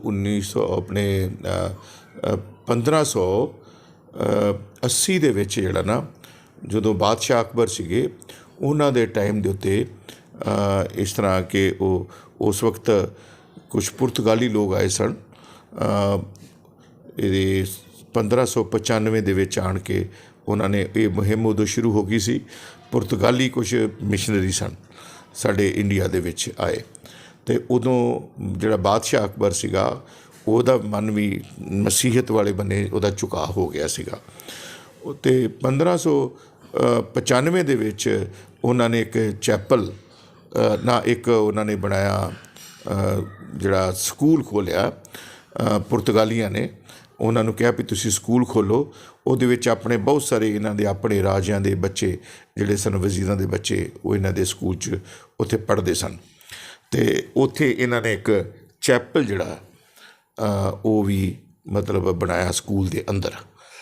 ਚੈਪਲ ਦਾ ਮਤਲਬ ਹੁੰਦਾ ਕਿ ਚਰਚ ਦੇ ਜਿਹੜਾ ਉਹ ਇੰਸਟੀਟਿਊਸ਼ਨ ਹੈ ਉਹਦੇ ਅੰਦਰ ਇੱਕ ਵੱਖਰਾ ਜਿਹੜਾ ਅਸੀਂ ਚਰਚ ਹੁੰਦਾ ਜਿਹੜਾ ਬਾਹਰ ਅਸੀਂ ਬਣਾਉਂਦੇ ਹਾਂ, ਪਰ ਜਦੋਂ ਕਿਸੇ ਇੰਸਟੀਟਿਊਸ਼ਨ ਦਾ ਆਪਣਾ ਪਰਸਨਲੀ ਆ ਜਾਂਦਾ ਉਹਨੂੰ ਚੈਪਲ ਕਹਿ ਦਿੰਦੇ ਆ। CMC ਦੇ ਵਿੱਚ ਵੀ ਉਹਨੂੰ ਅੰਦਰਵਾਰ ਚੈਪਲ ਹੈਗਾ। ਉਸੇ ਤਰ੍ਹਾਂ ਇੱਥੇ ਐਲੈਕਸੈਂਡਰਾ ਸਕੂਲ ਹੈ, ਇਹਦੇ ਅੰਦਰ ਇੱਕ ਚੈਪਲ ਹੈਗਾ ਅੰਮ੍ਰਿਤਸਰ ਦੇ ਵਿੱਚ। ਹਾਂਜੀ ਹਾਂਜੀ, ਤਾਂ ਇਹਨਾਂ ਨੂੰ ਚੈਪਲ ਕਿਹਾ ਜਾਂਦਾ। ਅਤੇ ਰੋਮਨ ਕੈਥੋਲਿਕ ਵਾਲੇ ਤੇ ਜਿਹੜੇ ਚਰਚੀ ਕਹਿੰਦੇ ਨੇ, ਇਹਨਾਂ ਦੇ ਸਕੂਲਾਂ 'ਚ ਇਹਨਾਂ ਦੇ ਅੰਦਰ ਚਰਚੀ ਬਣਾਏ ਹੋਏ ਨੇ, ਚਰਚ ਦੇ ਨਾਂ 'ਤੇ ਸਕੂਲ ਚੱਲਦੇ ਨੇ। ਸੋ ਇਸ ਕਰਕੇ ਇਹਨਾਂ ਨੇ ਮਤਲਬ, ਅਤੇ ਜਿਹੜਾ ਇਹ ਜਿਹੜਾ 1600 ਜਿਹੜੇ ਨਾ 6 ਦੇ ਵਿੱਚ ਜਿਹੜਾ ਸੀਗਾ ਉਹਨੂੰ ਜ਼ੋਰ ਪਾ ਦਿੱਤਾ ਗਿਆ ਸੀ। ਇਹਦਾ ਬੇਟਾ ਜਿਹੜਾ ਸੀਗਾ ਸਲੀਮ, ਬਾਦਸ਼ਾਹ ਅਕਬਰ ਦਾ, ਉਹਨੂੰ ਬਹੁਤ ਜ਼ੋਰ ਪਾ ਦਿੱਤਾ ਗਿਆ ਸੀ। ਅਤੇ ਉਸ ਵਕਤ ਸੁਬਡੈਂਟ ਫਾਦਰ ਸਨ ਰੋਮਨ ਕੈਥੋਲਿਕ ਚਰਚ ਦੇ, ਅਤੇ ਉਹਨਾਂ ਨੇ ਜਿਹੜਾ ਨਾ ਜਿਹੜਾ ਸੀਗਾ ਉਹ ਜ਼ੋਰ ਪਵਾ ਕੇ ਅਤੇ ਉਹਨੂੰ ਕਿਹਾ ਸੀ ਵੀ ਤੂੰ ਚਰਚ ਬਣਾ, ਅਤੇ ਉਹਨੇ ਉਹਨਾਂ ਨੂੰ ਚਰਚ ਬਣਾ ਕੇ ਦਿੱਤਾ ਸੀ। ਚਰਚ ਜਿਹੜਾ ਹੈ ਇਹ ਮਤਲਬ ਉਸ ਤੋਂ ਬਾਅਦ 1632 ਤੱਕ ਰਿਹਾ। 1632 ਇਹ ਲਾਹੌਰ ਦੇ ਵਿੱਚ ਹੈ। ਲਾਹੌਰ ਦੇ ਵਿੱਚ ਉਹਨਾਂ ਨੇ ਉਹ ਚਰਚ ਬਣਾਇਆ ਸੀ। ਅਤੇ 1632 ਦੇ ਵਿੱਚ ਜਦੋਂ ਉਹ ਪੁਰਤਗਾਲੀਆਂ ਅਤੇ ਮੁਸਲਮਾਨਾਂ ਦੀ ਆਪਸ 'ਚ ਲੜਾਈ ਹੋਈ, ਉਸ ਲੜਾਈ ਦੇ ਵਿੱਚ ਉਹ ਚਰਚ ਬੰਦ ਹੋ ਗਿਆ ਸੀ। ਅਤੇ ਫਿਰ 1632 ਦੇ ਵਿੱਚ ਹੀ ਉਸ ਚਰਚ ਨੂੰ ਗਿਰਾ ਦਿੱਤਾ ਗਿਆ ਸੀ। ਫਿਰ ਉਸ ਤੋਂ ਬਾਅਦ ਚਰਚ ਨਹੀਂ ਬਣ ਸਕਿਆ। ਫਿਰ 1832 ਦੇ ਵਿੱਚ ਜਾ ਕੇ ਦੁਬਾਰਾ ਜਿਹੜਾ ਆ ਉਹ ਅਨਾਰਕਲੀ ਦਾ ਮਕਬਰਾ ਜਿਹੜਾ ਸੀਗਾ, ਇਸ ਤੋਂ ਪਹਿਲਾਂ ਅਨਾਰਕਲੀ ਦੇ ਮਕਬਰੇ ਤੋਂ ਪਹਿਲਾਂ ਜਿਹੜਾ ਆ ਇੱਕ ਹਵੇਲੀ ਧਿਆਨ ਸਿੰਘ ਸੀਗੀ ਕਸ਼ਮੀਰੀ ਗੇਟ ਦੇ ਅੰਦਰ ਲਾਹੌਰ ਦੇ ਵਿੱਚ, ਉੱਥੇ ਉਹਨਾਂ ਨੇ ਉਹਨੂੰ ਆਰਜੀ ਜਿਹੜਾ ਇਬਾਦਤਗਾਹ ਦਾ ਨਾਂ ਦਿੱਤਾ ਸੀਗਾ, ਉਹ ਉੱਥੇ ਬਣਾਇਆ ਸੀ। ਅਤੇ ਉਸ ਤੋਂ ਬਾਅਦ ਫਿਰ ਅਨਾਰਕਲੀ ਦਾ ਜਿਹੜਾ ਮਕਬਰਾ ਸੀ ਉਹਨੂੰ ਵੀ ਇੱਕ ਫਾਦਰ ਸੀਗੇ ਜੋ ਬਿਸ਼ਪ ਸੀਗੇ, ਬਿਸ਼ਪ ਜੋਸਫ ਜੇਮਸ, ਉਹਨਾਂ ਨੇ ਫਿਰ ਉੱਥੇ ਪ੍ਰਾਰਥਨਾ ਕੀਤੀ, ਤਸਦੀਕ ਕੀਤੀ, ਉਹਦੀ ਤਕਦੀਸ ਜਿਹੜੀ ਉਹਨਾਂ ਨੇ ਪੜ੍ਹੀ ਉੱਥੇ ਆਪਣੀ, ਅਤੇ ਉਹਦਾ ਉਦਘਾਟਨ ਕੀਤਾ। ਉਸ ਵਕਤ 'ਤੇ ਉੱਥੋਂ ਦੇ ਗਵਰਨਰ ਵੀ ਮੌਜੂਦ ਸਨ, ਲਾਹੌਰ ਦੇ ਜਿਹੜੇ ਗਵਰਨਰ ਸਨ ਉਹ ਵੀ ਮੌਜੂਦ ਸਨ। ਔਰ ਫਿਰ ਉਹਨੂੰ ਪੱਕੇ ਤੌਰ 'ਤੇ ਚਰਚ ਦਾ ਨਾਂ ਅਨਾਰਕਲੀ ਦੇ ਮਕਬਰੇ ਨੂੰ ਦੇ ਦਿੱਤਾ ਗਿਆ ਸੀਗਾ। ਸੋ 1832 ਦੇ ਵਿੱਚ ਇਹ ਦੁਬਾਰਾ ਜਾ ਕੇ ਇਹ ਜਿਹੜਾ ਹੈ ਇਹ ਬਣਿਆ। ਸੋ ਇਹ ਜਿਹੜਾ 1832 ਦੇ ਵਿੱਚ ਜਿਹੜਾ ਚਰਚ ਬਣਾਇਆ ਗਿਆ, ਕੀ ਅੱਜ ਵੀ ਉਸ ਜਗ੍ਹਾ 'ਤੇ ਮੌਜੂਦ ਹੈ? ਦੇਖੋ ਜੀ, ਪਾਕਿਸਤਾਨ ਬਣ ਗਿਆ, ਮੈਂ ਤਾਂ ਕਦੀ ਪਾਕਿਸਤਾਨ 'ਚ ਗਿਆ ਹੀ ਨਹੀਂ, ਠੀਕ ਹੈ ਨਾ ਗੱਲ, ਅਤੇ ਇਸ ਕਰਕੇ ਮੈਂ ਇਹਦੇ ਬਾਰੇ ਕੋਈ ਸੱਚਾਈ ਨਹੀਂ ਜਾਣਦਾ। ਪਰ ਉੱਥੇ ਚਰਚ ਅੱਜ ਵੀ ਪੁਰਾਣੇ ਜਿਹੜੇ ਬਿਲਡਿੰਗਸ ਮੌਜੂਦ ਨੇ, ਅੱਜ ਵੀ ਉਹ ਬਿਲਡਿੰਗਸ ਮੌਜੂਦ ਨੇ। ਉੱਥੇ ਸਕੂਲ ਵੀ ਖੁੱਲ੍ਹੇ ਬਾਅਦ ਵਿੱਚ, ਔਰ ਉੱਥੇ ਚਰਚ ਵੀ ਬਣੇ, ਬੜੇ ਅੱਛੇ ਚਰਚ ਨੇ। ਔਰ ਇਹ ਜਿਹੜਾ ਚਰਚ ਜਿਹੜਾ ਸੀਗਾ ਇਹਦੇ ਵਿੱਚ 40 ਬੈਂਚ ਸੀਗੇ, 3 ਪੱਖੇ ਸਨ, ਫਿਰ ਬਾਂਸਾਂ ਦੇ ਸੀਗੀਆਂ ਜਿਹੜੀਆਂ ਹੁੰਦੀਆਂ ਜਿਹੜੀਆਂ ਲਮਕਾਈਆਂ ਹੁੰਦੀਆਂ, ਕੀ ਕਹਿੰਦੇ ਇਹਨੂੰ, ਅਤੇ ਇਸ ਤਰ੍ਹਾਂ ਮਤਲਬ ਕਾਫੀ ਖੁੱਲ੍ਹਾ ਡੁੱਲਾ ਉੱਚੀ ਛੱਤ ਸੀਗੀ ਉਹਦੀ। ਸੋ ਇਸ ਕਰਕੇ ਬੜਾ ਅੱਛਾ ਚਰਚ ਇਹਦੇ ਵਿੱਚ ਹਿਸਟਰੀ ਦੇ ਵਿੱਚ ਲਿਖਿਆ ਹੋਇਆ ਉਹਦੇ ਬਾਰੇ ਵੀ ਬਣਾਇਆ। ਉਹਦੀਆਂ ਜਿਹੜੀਆਂ ਸੀਗੀਆਂ ਉਹਦੇ ਵਿੱਚ ਉਹਦੀ ਖੂਬਸੂਰਤੀ ਦੇ ਲਈ ਅੱਛੇ ਸ਼ੀਸ਼ੇ ਜਿਹੜੇ ਪ੍ਰਿੰਟਡ ਹੁੰਦੇ ਆ ਉਹ ਵਿਦੇਸ਼ਾਂ ਤੋਂ ਬਾਹਰੋਂ ਮੰਗਵਾਏ। ਉਹਨਾਂ ਦੇ ਜਿਹੜੀ ਮੀਨਾਕਾਰੀ ਕੀਤੀ ਹੋਈ ਸੀ ਉਹ ਅੱਜ ਵੀ ਬੜਾ ਖੂਬਸੂਰਤ ਹੈ, ਉਸ ਚਰਚ ਦੇ ਵਿੱਚ ਹੋਏਗਾ, ਲਾਜ਼ਮੀ ਹੋਏਗਾ।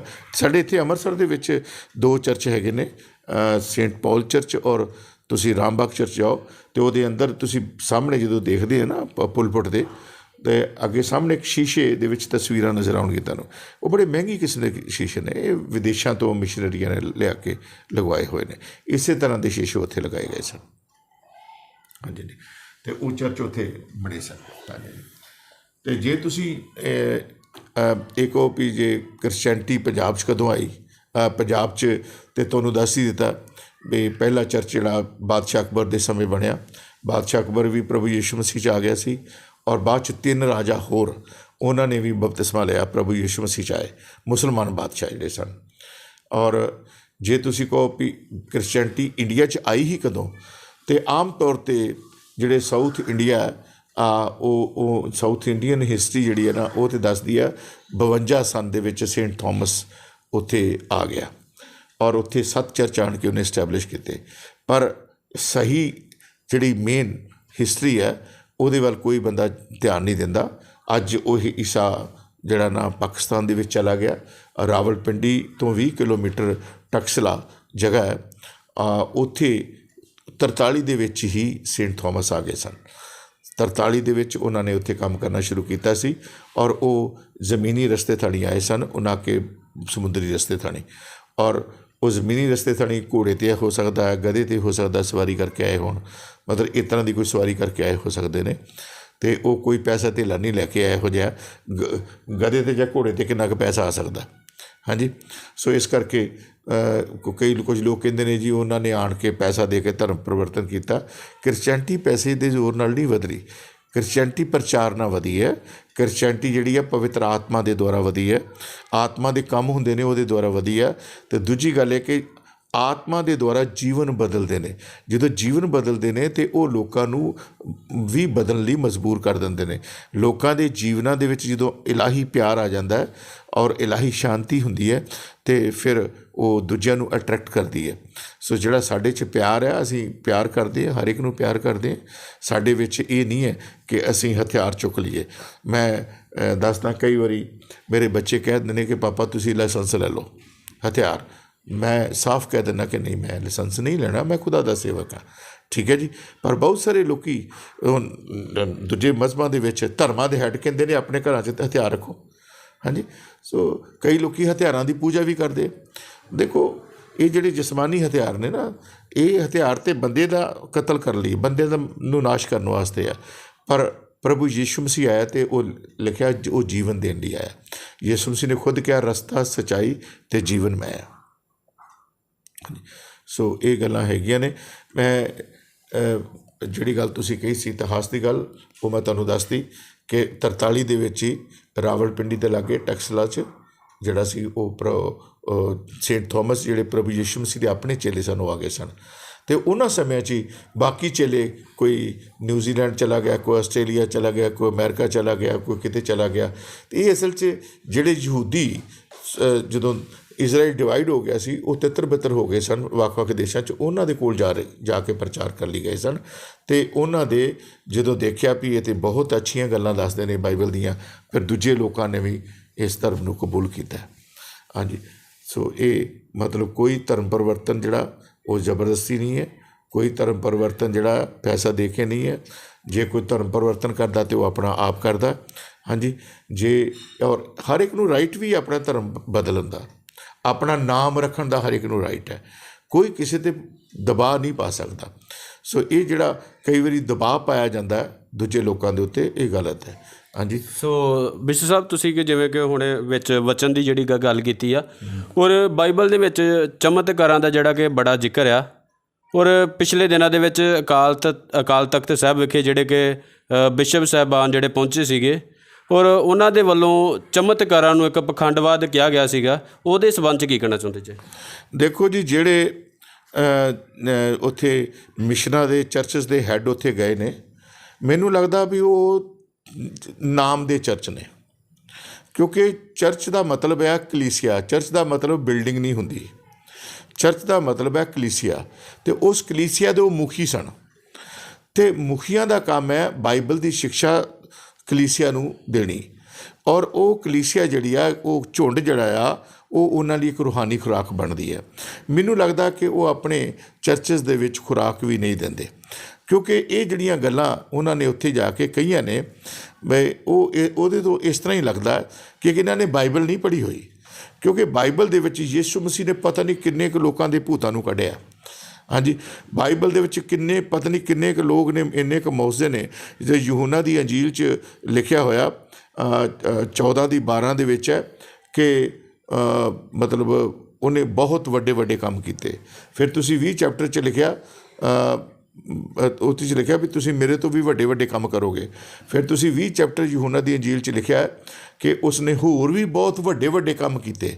ਹਾਂਜੀ, ਅਤੇ ਫਿਰ 21 ਚੈਪਟਰ ਦੇ ਲਾਸਟ ਵਿੱਚ ਲਿਖਿਆ, ਯਿਸੂ ਮਸੀਹ ਨੇ ਖੁਦ ਕਿਹਾ ਕਿ ਮਤਲਬ ਉਹਨੇ ਹੋਰ ਵੀ ਐਡੇ ਵੱਡੇ ਵੱਡੇ ਕੰਮ ਕੀਤੇ ਜਿਹੜੇ ਨਹੀਂ ਲਿਖੇ ਗਏ। ਜੇ ਲਿਖੇ ਜਾਂਦੇ ਤਾਂ ਪੁਸਤਕਾਂ ਰੱਖਣ ਲਈ ਧਰਤੀ 'ਤੇ ਜਗ੍ਹਾ ਹੀ ਨਾ ਮਿਲਦੀ। ਮਤਲਬ ਇੰਨਾ ਜ਼ਿਆਦਾ ਵੱਡੇ ਵੱਡੇ ਅਜੀਬ ਅਚੰਭੇ ਕੰਮ ਹੋਏ, ਇੰਨੇ ਵੱਡੇ ਵੱਡੇ ਚਮਤਕਾਰ ਹੋਏ। ਸੋ ਚਮਤਕਾਰ ਜਿਹੜੇ ਨੇ ਉਹ ਹੁੰਦੇ ਨੇ। ਯਿਸੂ ਮਸੀਹ ਨੇ 12 ਚੇਲਿਆਂ ਨੂੰ ਕਿਹਾ, ਜਦੋਂ ਤੋਰਿਆ ਉਹਨਾਂ ਨੂੰ, ਤਾਂ ਉਦੋਂ ਵੀ ਕਿਹਾ ਜਾ ਕੇ ਭੂਤਾਂ ਨੂੰ ਕੱਢੋ ਅਤੇ ਉਹਨਾਂ ਦੇ ਬਿਮਾਰਾਂ ਨੂੰ ਕੀ ਕਰੋ, ਇਹਨਾਂ ਲੋਕਾਂ ਦੇ ਬਿਮਾਰਾਂ ਨੂੰ ਚੰਗਾ ਕਰੋ, ਅਤੇ ਸਭ ਜਾਤੀਆਂ ਦੇ ਲੋਕਾਂ 'ਚ ਜਾਓ। ਠੀਕ ਹੈ ਨਾ। ਯਿਸੂ ਮਸੀਹ ਦੀ ਕਮਾਂਡ ਹੈ ਕਿ ਸਭ ਜਾਤੀਆਂ ਦੇ ਲੋਕਾਂ 'ਚ ਜਾ ਕੇ ਸੁਸਮਾਚਾਰ, ਜਗਤ ਵਿੱਚ ਜਾਓ, ਸਭ ਜਾਤੀਆਂ ਦੇ ਲੋਕਾਂ ਨੂੰ ਜਾ ਕੇ ਸੁਸਮਾਚਾਰ ਪ੍ਰਚਾਰ ਕਰੋ।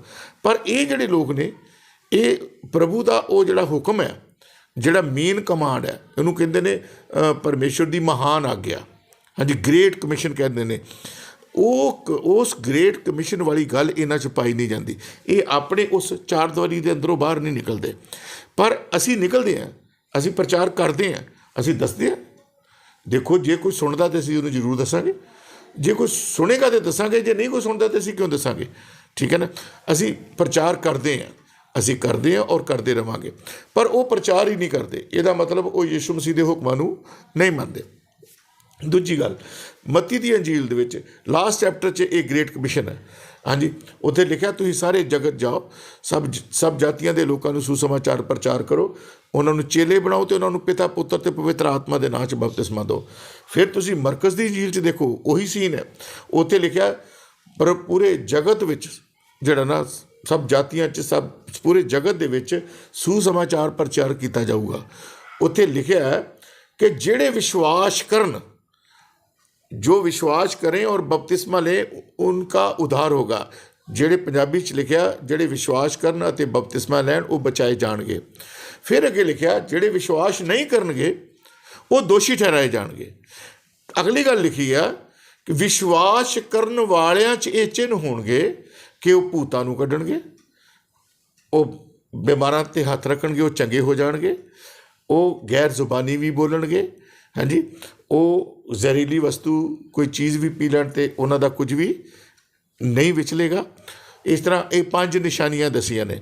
ਸੋ ਵਿਸ਼ਵਾਸੀ ਕ੍ਰਿਸਚਨ ਸ਼ਬਦ ਜਿਹੜਾ ਨਾ, ਕ੍ਰਿਸਚਨ ਸ਼ਬਦ ਲਈ 4 ਸ਼ਬਦ ਨੇ ਬਾਈਬਲ ਦੇ ਵਿੱਚ। ਵਿਸ਼ਵਾਸੀ ਵੀ ਕ੍ਰਿਸਚਨ ਲੋਕਾਂ ਨੂੰ ਕਿਹਾ ਗਿਆ, ਈਸਾਈ ਵੀ ਕ੍ਰਿਸਚਨ ਲੋਕਾਂ ਨੂੰ ਕਹਿੰਦੇ ਨੇ, ਮਸੀਹੀ ਕ੍ਰਿਸਚਨ ਲੋਕਾਂ ਨੂੰ ਕਹਿੰਦੇ ਨੇ, ਭਾਈ ਉਹਦੇ ਵਿੱਚ ਸ਼ਬਦ ਆਉਂਦਾ ਬ੍ਰਦਰਸ, ਉਹ ਵੀ ਕ੍ਰਿਸਚਨ ਲੋਕਾਂ ਨੂੰ ਕਹਿੰਦੇ ਨੇ, ਚੇਲੇ ਕ੍ਰਿਸਚਨ ਲੋਕਾਂ ਨੂੰ ਕਹਿੰਦੇ ਨੇ। ਇਹ ਸ਼ਬਦ ਮਸੀਹਾਂ ਲਈ ਇਸਤੇਮਾਲ ਹੋਏ ਨੇ। ਉੱਥੇ ਲਿਖਿਆ, ਚੇਲੇ ਪਹਿਲੀ ਵਾਰੀ ਅੰਤਾਕਿਆ 'ਚ ਮਸੀਹ ਅਗਵਾਏ। ਸੋ ਇਸ ਕਰਕੇ ਚੇਲੇ ਸ਼ਬਦ ਜਿਹੜਾ ਆਉਂਦਾ, ਇਹ ਵੀ ਮਸੀਹਾਂ ਵਾਸਤੇ ਆਉਂਦਾ। ਸੋ ਇਹ ਜਿਹੜੇ ਮਸੀਹੀ ਨੇ, ਇਹ ਵਿਸ਼ਵਾਸੀ ਹੁੰਦੇ ਨੇ, ਅਤੇ ਵਿਸ਼ਵਾਸੀਆਂ ਦੀ ਇਹ ਨਿਸ਼ਾਨੀਆਂ ਨੇ।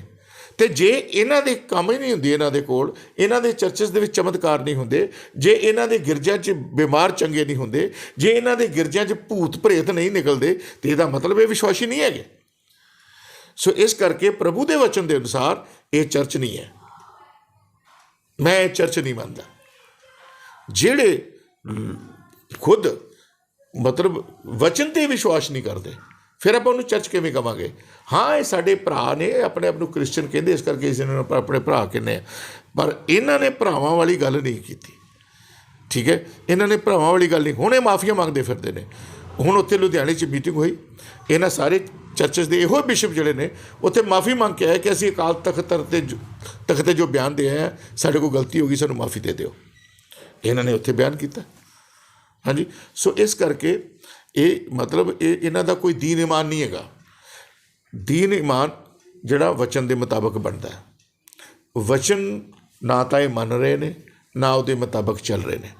ਵਿਸ਼ਵਾਸੀਆਂ 'ਚ ਚਿੰਨ੍ਹ ਹੁੰਦੇ ਨੇ, ਮੈਂ ਤੁਹਾਨੂੰ ਦੱਸ ਦਿੱਤਾ ਵੀ ਮਰਕਸ ਦੀ ਇੰਜੀਲ 16 ਬਾਬ ਉਹਦੀ 15 ਆਇਤ ਤੋਂ ਪੜ੍ਹ ਲਓ, ਅਤੇ ਉੱਥੇ ਲਿਖਿਆ ਵੀ ਵਿਸ਼ਵਾਸੀਆਂ 'ਚ ਆਹ ਚਿੰਨ੍ਹ ਨੇ। ਅਤੇ ਉਹ ਚਿੰਨ੍ਹ ਹੀ ਇਹੋ ਨੇ ਵੀ ਉਹ ਭੂਤਾਂ ਨੂੰ ਕੱਢਣਗੇ, ਬਿਮਾਰਾਂ 'ਤੇ ਹੱਥ ਰੱਖਣਗੇ, ਉਹ ਚੰਗੇ ਹੋ ਜਾਣਗੇ, ਉਹ ਗੈਰ ਜ਼ਬਾਨੀ ਵੀ ਬੋਲਣਗੇ। ਹਾਂਜੀ, ਅਤੇ ਇਹ ਇਹੋ ਜਿਹੇ ਜਿਹੜੇ ਚਿੰਨ੍ਹ ਨੇ, ਹਾਂਜੀ, ਤੁਹਾਡੇ 'ਚ ਤਾਂ ਪਾਏ ਨਹੀਂ ਜਾ ਰਹੇ ਫਿਰ। ਹਾਂਜੀ, ਜੇ ਤੁਸੀਂ ਇਹ ਕਹਿੰਦੇ ਵੀ ਚਮਤਕਾਰ ਹੁੰਦੇ ਹੀ ਨਹੀਂ, ਬਿਮਾਰ ਚੰਗੇ ਨਹੀਂ ਹੁੰਦੇ, ਹਾਂਜੀ, ਅਤੇ ਫਿਰ ਇਹਦਾ ਮਤਲਬ ਤੁਸੀਂ ਵਿਸ਼ਵਾਸੀ ਨਹੀਂ ਹੈ। ਸੋ ਬਿਸ਼ਪ ਸਾਹਿਬ, ਤੁਸੀਂ ਇੱਕ ਹੋਰ ਗੱਲ ਕੀਤੀ ਹੈ ਜੀ, ਚੇਲਿਆਂ ਦਾ ਜ਼ਿਕਰ ਕੀਤਾ ਆਪਣੇ ਸ਼ਬਦਾਂ ਦੇ ਵਿੱਚ। ਸੋ ਇੱਕ ਹੋਰ ਜਿਹੜੀ ਗੱਲ ਹੈ, ਮੈਂ ਚਾਹੁੰਦਾ ਵਾਂ ਕਿ ਇਹ ਵੀ ਦੱਸੋ ਕਿ ਪ੍ਰਭੂ ਯਿਸੂ ਮਸੀਹ ਜੀ ਦੇ 13 ਚੇਲੇ ਸਨ ਕਿ 12 ਚੇਲੇ ਸਨ? ਕਿਉਂਕਿ ਬਹੁਤ ਸਾਰੇ ਲੋਕ ਆ ਜਿਹੜੇ ਕਹਿੰਦੇ ਨੇ ਕਿ ਪ੍ਰਭੂ ਯਿਸੂ ਮਸੀਹ ਜੀ ਦੇ 13 ਚੇਲੇ ਸਨ ਔਰ ਭੱਜ ਗਏ ਸਨ। ਔਰ ਕਿਹਾ ਜਾਂਦਾ, ਉਹਨਾਂ ਦੇ ਵੱਲੋਂ ਵੀ ਕਿਹਾ ਜਾਂਦਾ ਵਾ ਕਿ ਜਿਹੜੇ ਕਿ ਇਹ ਲੋਕ ਜਦੋਂ ਕਿ ਕ੍ਰਿਸਚਨ ਜਿਹੜੇ ਕਿ ਕੋਈ ਵੀ ਹੋਟਲ ਜਾਂ ਕੋਈ ਰੂਮ ਬਣਾਉਂਦੇ ਨੇ, ਉਹਦੇ ਵਿੱਚ ਉਹਨਾਂ ਦਾ ਕੋਈ 12 ਨੰਬਰ ਜਿਹੜਾ ਨਹੀਂ ਹੁੰਦਾ, 13 ਨੰਬਰ ਨਹੀਂ ਹੁੰਦਾ। ਕੀ ਇਹ ਸੱਚ? ਦੇਖੋ ਜੀ, ਗੱਲ ਇਹ ਆ ਵੀ ਚੇਲੇ ਜਿਹੜੇ ਨੇ ਉੱਥੇ 12 ਹੀ ਲਿਖੇ ਹੋਏ ਨੇ। 12 ਉਹਨਾਂ ਦੇ ਚੇਲੇ ਸਨ। 12ਵਾਂ ਜਿਹੜਾ ਯਹੂਦਾ ਇਸਕਰੀਓਤੀ ਸੀ, ਜਿਹਨੂੰ ਉਹਨੇ ਆਤਮ ਹੱਤਿਆ ਕਰ ਲਈ ਸੀ, ਅਤੇ ਉਹਦੀ ਜਗ੍ਹਾ 'ਤੇ 12ਵਾਂ ਚੇਲਾ ਦੁਬਾਰਾ ਉਹਨਾਂ ਨੇ ਪਰਚੀਆਂ ਪਾ ਕੇ ਫਿਰ ਲਿਆ ਸੀਗਾ ਮਥਿਆਸ ਨੂੰ। ਹਾਂਜੀ, ਅਤੇ 13 ਚੇਲੇ ਨਹੀਂ, 12 ਹੀ ਚੇਲੇ ਸਨ। ਇਹ ਚੇਲੇ, ਮੇਨ ਚੇਲੇ ਯਿਸੂ ਮਸੀਹ ਦੇ 12 ਸਨ। ਅਤੇ ਜਿਹੜੇ ਲੋਕ ਇਹ ਕਹਿੰਦੇ ਨੇ ਵੀ 13 ਚੇਲੇ ਸਨ, ਉਹਨਾਂ ਨੇ ਬਾਈਬਲ ਨੂੰ ਥੋੜ੍ਹੇ ਪੜ੍ਹਿਆ, ਉਹਨਾਂ ਨੇ ਬਾਈਬਲ ਨੂੰ ਪੜ੍ਹਿਆ ਹੀ ਨਹੀਂ। ਇਹ ਲੋਕ ਜਿਹੜੀ ਬਾਈਬਲ ਦੀਆਂ ਗੱਲਾਂ ਕਰਦੇ ਨੇ ਨਾ, ਇਹ ਸਿਰਫ ਇੱਕ ਲਾਈਨ ਇਹਨਾਂ ਨੇ ਸੁਣੀ ਹੈ, ਪੂਰੀ ਬਾਈਬਲ ਦਾ ਇਹਨਾਂ ਨੂੰ ਗਿਆਨ ਨਹੀਂ ਹੈ। ਜੇ ਕਿਤੇ ਇਹ ਬਾਈਬਲ ਦਾ ਗਿਆਨ ਪਾ ਲੈਣ ਨਾ, ਜੇ ਕਹਿੰਦੇ ਨੇ ਸਾਨੂੰ ਬਾਈਬਲ ਜ਼ਿਆਦਾ ਆਉਂਦੀ ਹੈ, ਤੁਸੀਂ ਬਾਈਬਲ ਨੂੰ ਪੜ੍ਹ ਕੇ ਤਾਂ ਦੇਖੋ। ਜੇ ਤੁਸੀਂ ਮਤਲਬ ਤੁਸੀਂ ਤੁਹਾਡਾ ਖੁਦ ਵਿਸ਼ਵਾਸ ਬਾਈਬਲ 'ਤੇ ਆ ਜਾਏਗਾ। ਬਾਈਬਲ ਦੇ ਵਿੱਚ ਇੰਨਾ ਕੁਛ ਹੈ, ਖੁਦਾ ਦੇ ਬਾਰੇ, ਰੱਬ ਦੇ ਬਾਰੇ ਜਾਣਕਾਰੀ ਦੇਣਾ, ਪਾਪ ਤੋਂ ਆਪਣੇ ਆਪ ਨੂੰ ਬਚਾ ਕੇ ਰੱਖਣਾ। ਹਾਂਜੀ, ਸੋ ਇਸ ਕਰਕੇ ਜਿਹੜੇ ਲੋਕ ਇਸ ਤਰ੍ਹਾਂ ਦੀ ਗੱਲ ਕਰਦੇ ਨੇ ਕਿ 13 ਚੇਲੇ ਸਨ, ਉਹ ਗਲਤ ਹੈ। ਸੋ ਬਿਸ਼ਪ ਸਾਹਿਬ, ਇੱਕ ਹੋਰ ਜਿਹੜੀ ਕਿ ਪਿਛਲੇ ਦਿਨਾਂ ਦੇ ਵਿੱਚ ਵੀਡੀਓ ਜਿਹੜੀ ਵਾਇਰਲ ਹੋ ਰਹੀ ਆ ਸੋਸ਼ਲ ਮੀਡੀਆ ਦੇ ਉੱਤੇ, ਖਾਸ ਕਰਕੇ ਫੇਸਬੁੱਕ ਦੇ ਉੱਤੇ, ਇੱਕ ਗਿਆਨੀ ਗੁਰਪ੍ਰੀਤ ਸਿੰਘ ਜੀ ਨੇ, ਔਰ ਸ਼ਾਇਦ ਤੁਸੀਂ ਉਹ ਵੇਖੀ ਹੋਵੇ ਕਿ ਉਹਨਾਂ ਦੇ ਵੱਲੋਂ ਕਿਹਾ ਜਾ ਰਿਹਾ ਹੈ ਕਿ ਜਿਹੜੇ ਕਿ ਪਾਸਟਰਸ ਨੇ, ਉਹਨਾਂ ਦੇ ਵੱਲੋਂ ਮੱਤੀ 16 ਦਾ 18 ਵਚਨ ਹੈ ਜਿਹੜਾ, ਉਹਨੂੰ ਪੂਰਾ ਨਹੀਂ ਕੀਤਾ ਜਾਂਦਾ। ਉਹਨੂੰ ਕਿਉਂ ਨਹੀਂ ਪੂਰਾ ਕਰਦੇ? ਕਿਉਂਕਿ ਉਸ ਜਗ੍ਹਾ 'ਤੇ ਲਿਖਿਆ ਹੋਇਆ ਵਾ ਕਿ ਉਹ ਸੱਪਾਂ ਨੂੰ ਵੀ ਚੱਕ ਲੈਣਗੇ, ਹੈ ਨਾ। ਤੋ ਇਸ ਵਿਸ਼ੇ ਦੇ ਉੱਤੇ ਕੀ ਕਹਿਣਾ ਚਾਹੁੰਦੇ ਜੀ? ਗਿਆਨੀ ਗੁਰਪ੍ਰੀਤ ਸਿੰਘ ਜੀ, ਮੈਂ ਤੁਹਾਨੂੰ ਇਹ ਕਹਿਣਾ ਚਾਹੁੰਦਾ ਵੀ ਤੁਹਾਡੇ ਨਾਂ ਤੋਂ ਪਹਿਲਾਂ ਗਿਆਨੀ ਲੱਗਦਾ ਹੈ, ਅਤੇ ਗਿਆਨੀ ਉਹ ਹੁੰਦਾ ਜਿਹਨੂੰ ਗਿਆਨ ਹੋਵੇ। ਅਤੇ ਮੈਨੂੰ ਲੱਗਦਾ ਹੈ ਕਿ ਤੁਸੀਂ ਗਿਆਨ ਪ੍ਰਾਪਤ ਕਰਨ ਤੋਂ ਬਿਨਾਂ ਹੀ ਆਪਣੇ ਨਾਂ ਨਾਲ ਗਿਆਨੀ ਲਾ ਲਿਆ। ਸੌਰੀ, ਮੈਂ ਮਾਫੀ ਮੰਗਦਾ ਤੁਹਾਡੇ ਤੋਂ ਇੰਨੀ ਸ਼ਬਦ ਕਹੇ ਨੇ, ਕਿਉਂਕਿ ਤੁਸੀਂ ਬਾਈਬਲ ਦੇ ਗਿਆਨ ਦੀਆਂ ਗੱਲਾਂ ਕਰ ਰਹੇ ਹੋ ਜਿਹਦਾ ਤੁਹਾਨੂੰ ਪਤਾ ਹੀ ਨਹੀਂ ਹੈ। ਬਾਈਬਲ ਦੇ ਗਿਆਨ ਦੀ ਜਿਹੜੀ ਗੱਲ ਤੁਸੀਂ ਕੀਤੀ ਹੈ, ਵੀ ਜਿਹੜਾ ਮਰਕਸ ਦੀ ਅੰਜੀਲ ਦੀ ਤੁਸੀਂ ਗੱਲ ਕੀਤੀ ਹੈ, 16ਵਾਂ ਅਧਿਆਏ, ਹਾਂਜੀ, ਉਹਦੀ 16ਵਾਂ ਪਦ ਤੋਂ ਜਿਹੜਾ ਬਾਅਦ ਵਿੱਚ 18 ਪਦ ਤੱਕ ਹੈ, ਉਹਦੇ ਵਿੱਚ ਜਿਹੜਾ ਤੁਸੀਂ ਕਹਿੰਦੇ ਆ ਵੀ ਉਹ ਸੱਪਾਂ ਨੂੰ ਚੁੱਕ ਲੈਣਗੇ। ਹਾਂਜੀ, ਮੈਂ ਤੁਹਾਨੂੰ ਮਿਸਾਲ ਦੇ ਦਿੰਦਾ। ਬਾਈਬਲ ਦੇ ਵਿੱਚ ਪਾਲੂਸ ਰਸੂਲ ਯਿਸੂ ਮਸੀਹ ਦਾ ਚੇਲਾ ਸੀਗਾ। ਜਦੋਂ ਉਹਨੂੰ ਰੋਮੀਆਂ ਨੇ ਫੜ ਲਿਆ, ਸਮੁੰਦਰ ਦੇ ਰਸਤੇ ਜਹਾਜ਼ ਥਾਣੀ ਜਦੋਂ ਲੈ ਗਏ ਅਤੇ ਤੂਫਾਨ ਆ ਗਿਆ ਸੀ, ਅਤੇ ਜਹਾਜ਼ ਨੂੰ ਇੱਕ ਟਾਪੂ ਦੇ ਉੱਤੇ ਉਹਨਾਂ ਨੇ ਲਗਾ ਲਿਆ, ਔਰ ਉਸ ਟਾਪੂ 'ਤੇ ਵਸਦੇ ਲੋਕਾਂ ਦੇ ਵਿੱਚ ਜਦੋਂ ਉਹ ਗਏ, ਅਤੇ ਉਹਨਾਂ ਨੇ ਅੱਗ ਬਾਲ ਕੇ ਜਦੋਂ ਉੱਥੇ ਸੇਕਣ ਡੇ ਸਨ, ਅਤੇ ਉਹਦੇ ਹੱਥ ਦੇ ਉੱਤੇ ਸੱਪ ਚੜ੍ਹ ਗਿਆ ਸੀ, ਅਤੇ ਉਹ ਸਾਰੇ ਉਹ ਇਸ ਉਮੀਦ 'ਚ ਸਨ ਟਾਪੂ ਵਾਲੇ ਵੀ ਇਹ ਬੰਦੇ ਨੇ ਹੁਣੇ ਮਰ ਜਾਣਾ, ਹੁਣੇ ਨੀਲਾ ਹੋਇਆ ਹੀ ਲਓ। ਹਾਂਜੀ, ਅਤੇ ਜਦੋਂ ਉਹਨੂੰ ਕੁਝ ਨਹੀਂ ਹੋਇਆ ਤਾਂ ਉਹ ਹੈਰਾਨ ਹੋ ਗਏ ਅਤੇ ਉਹਨੇ ਮੁੜ ਕੇ ਉਹਨਾਂ ਲਈ ਪ੍ਰਾਰਥਨਾ ਵੀ ਕੀਤੀ, ਉੱਥੇ ਰੱਬ ਦਾ ਵਚਨ ਵੀ ਸੁਣਿਆ ਅਤੇ ਉਸ ਟਾਪੂ ਦੇ ਉੱਤੇ ਜਿਹੜਾ ਸੀਗਾ ਪਤਮਸ ਦਾ ਟਾਪੂ, ਜਿਹੜਾ ਪਤਮਸ ਦਾ ਮੈਸੋਪੋਟਾਮੀਆ ਦਾ ਟਾਪੂ ਸੀਗਾ, ਉਹਦੇ ਉੱਥੇ ਅੱਜ ਵੀ ਮਸੀਹ ਲੋਕ ਉਦੋਂ ਦੇ ਹੈਗੇ ਨੇ। ਉਹਨਾਂ ਨੇ ਇਸ ਮੌਜਜ਼ੇ ਨੂੰ ਵੇਖ ਕੇ ਜਿਹੜਾ ਨਾ ਉਹ ਪ੍ਰਚਾਰ ਕੀਤਾ ਸੀ। ਇੱਕ ਗੱਲ। ਦੂਜੀ ਗੱਲ ਆ, ਇੱਥੇ ਇਹ ਨਹੀਂ ਲਿਖਿਆ ਵੀ ਤੁਸੀਂ ਤੁਰੇ ਤੁਰੇ ਜੰਗਲਾਂ 'ਚ ਜਾਓ ਅਤੇ ਸੱਪਾਂ ਨੂੰ ਚੁੱਕੀ ਜਾਓ। ਇਹ ਤਾਂ ਅਚਾਨਕ ਆ ਵੀ ਜੇ ਕਿਤੇ ਗਲਤੀ ਦੇ ਨਾਲ ਕੋਈ ਬੰਦਾ ਕਿਤੇ ਹਨੇਰੇ 'ਚ ਹੈ ਕਿਤੇ ਅਤੇ ਕਿਤੇ ਕਿਸੇ ਸੱਪ ਨੂੰ ਹੱਥ ਵੀ ਪੈ ਗਿਆ ਮੰਨ ਲਓ, ਅਤੇ ਉਹਨਾਂ ਦਾ ਕੁਛ ਨਹੀਂ, ਪਰਮੇਸ਼ਰ ਬਚਾਉਣ ਵਾਲਾ। ਜਿਹੜੀ ਜ਼ਹਿਰੀਲੀ ਚੀਜ਼ ਪੀਣ ਵਾਲੀ ਗੱਲ ਹੈ, ਤੁਸੀਂ ਇਹ ਵੀ ਗੱਲ ਕੀਤੀ ਸੀਗੀ, ਹਾਂਜੀ, ਵੀ ਤੁਸੀਂ ਜ਼ਹਿਰ ਪੀ ਕੇ ਦੇਖੋ ਭਲਾ। ਹਾਂਜੀ, ਜ਼ਹਿਰੀਲੀ ਚੀਜ਼ ਪੀ ਕੇ ਦੇਖੋ। ਜ਼ਹਿਰ ਜਿਹੜਾ ਨਾ ਪਰਮੇਸ਼ਰ ਨੇ ਨਹੀਂ ਕਿਹਾ ਤੁਸੀਂ ਪੀਓ। ਉੱਥੇ ਤਾਂ ਇਹ ਆ ਵੀ ਜੇ ਧੋਖੇ ਨਾਲ ਜੇ ਕੋਈ ਤੁਹਾਨੂੰ ਪਿਲਾ ਦੇਵੇ, ਧੋਖੇ ਨਾਲ, ਇਹਦਾ ਮਤਲਬ ਇਹ ਆ ਵੀ ਜੇ ਧੋਖੇ ਨਾਲ ਤੁਹਾਨੂੰ ਕੋਈ ਰੰਜਿਸ਼ ਨਾ, ਈਰਖਾ ਨਾ, ਕਿਤੇ ਕੋਈ ਜ਼ਹਿਰੀਲੀ ਚੀਜ਼ ਪਿਲਾ ਵੀ ਦਿੰਦਾ ਅਤੇ ਉਹਦੇ ਨਾਲ ਤੁਹਾਡਾ ਕੁਛ ਨਹੀਂ ਵਿਗੜੇਗਾ।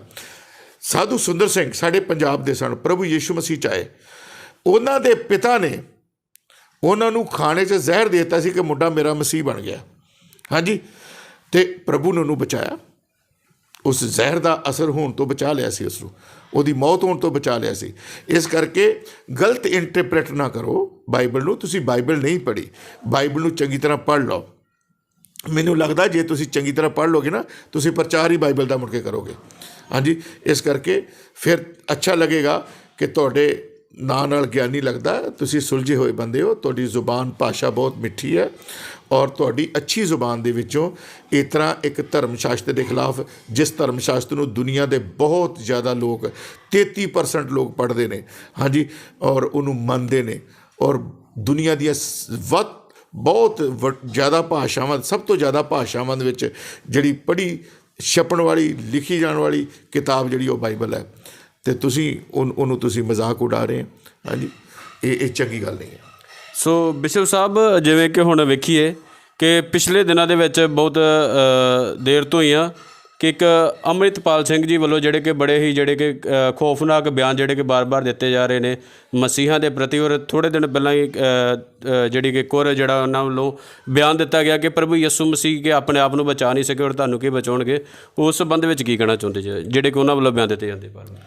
ਦੇਖੋ, ਗੱਲ ਇਹ ਹੈਗੀ ਆ ਕਿ ਇਹ ਨੌਜਵਾਨ ਹੈ ਅਤੇ ਲਾਜ਼ਮੀ ਹੈ ਕਿ ਅਜੇ ਇਹਦੀ ਉਮਰ ਕੋਈ 27-28 ਸਾਲ ਦੇ ਲਾਗੇ ਝੱਗੇ ਆ। ਇਹਨੇ ਬਾਈਬਲ ਨੂੰ ਨਹੀਂ ਪੜ੍ਹਿਆ, ਇਹਨੇ ਸਿਰਫ ਗੁਰੂ ਗ੍ਰੰਥ ਸਾਹਿਬ ਨੂੰ ਪੜ੍ਹਿਆ। ਇਹ ਬਾਈਬਲ ਦੀਆਂ ਗੱਲਾਂ ਸੁਣ ਕੇ ਕਰੀ ਜਾਂਦੇ ਨੇ। ਮੈਨੂੰ ਲੱਗਦਾ ਇਹਨੇ ਕਦੀ ਬਾਈਬਲ ਨੂੰ ਹੱਥ ਵੀ ਨਹੀਂ ਲਾਇਆ ਹੋਣਾ। ਜੇ ਬਾਈਬਲ ਨੂੰ ਚੰਗੀ ਤਰ੍ਹਾਂ ਪੜ੍ਹਿਆ ਹੁੰਦਾ ਤਾਂ ਇਸ ਤਰ੍ਹਾਂ ਨਾ ਕਹਿੰਦਾ। ਬਾਈਬਲ ਦੇ ਵਿੱਚ ਯਿਸੂ ਮਸੀਹ ਦੀ ਜਿਹੜੀ ਕੁਰਬਾਨੀ ਆ, ਉਹਦੀਆਂ ਬਾਈਬਲ ਦੇ 2 ਹਿੱਸੇ ਨੇ, ਇੱਕ ਓਲਡ ਟੈਸਟਾਮੈਂਟ ਆ, ਇੱਕ ਨਿਊ ਟੈਸਟਾਮੈਂਟ ਆ। ਓਲਡ ਟੈਸਟਾਮੈਂਟ ਯਿਸੂ ਮਸੀਹ ਤੋਂ ਹਜ਼ਾਰਾਂ ਸਾਲ ਪਹਿਲਾਂ ਲਿਖੀ ਗਈ ਹੈ, ਉਹਦੇ ਪੈਦਾ ਹੋਣ ਤੋਂ, ਮਤਲਬ ਅੱਜ ਤੋਂ 2,500-3,000 3,000 ਸਾਲ ਪਹਿਲਾਂ ਦੀ ਗੱਲ ਹੈ ਕਿ ਉਹ ਬਾਈਬਲ ਓਲਡ ਟੈਸਟਾਮੈਂਟ ਉਦੋਂ ਦੀ ਲਿਖੀ ਹੈ। ਉਹਦੇ ਵਿੱਚ ਯਿਸੂ ਮਸੀਹ ਦੀਆਂ ਉਦੋਂ ਤੋਂ ਭਵਿੱਖਬਾਣੀਆਂ ਨੇ। ਹਾਂਜੀ, ਉਹਦੀ ਮੌਤ ਦੀਆਂ, ਉਹਦੇ ਜਨਮ ਦੀਆਂ ਭਵਿੱਖਬਾਣੀਆਂ ਨੇ। ਮੈਂ ਤੁਹਾਨੂੰ ਇਹ ਦੱਸਣਾ ਚਾਹੁੰਦਾ ਹਾਂ ਕਿ ਤੁਸੀਂ ਬਾਈਬਲ ਨੂੰ ਨਹੀਂ ਪੜ੍ਹਿਆ, ਪਰ ਇਹਦਾ ਜਿਹੜਾ ਉਹਦੀ ਕੁਰਬਾਨੀ ਦਾ ਸੰਬੰਧ ਆ, ਇਹ ਤੁਸੀਂ ਇਕੱਲੇ ਨਹੀਂ ਕਿਹਾ।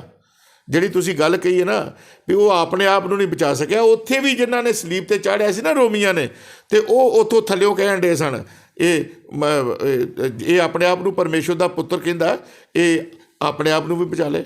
ਉੱਥੇ ਲਾਗੇ ਉਹਦੇ ਨਾਲ 2 ਡਾਕੂ ਚੜ੍ਹਾਏ ਗਏ ਸਨ ਸਲੀਬ 'ਤੇ, ਜਿਹੜੇ ਆਪਣੇ ਗੁਨਾਹਾਂ ਦੀ ਸਜ਼ਾ ਭੁਗਤ ਰਹੇ ਸਨ।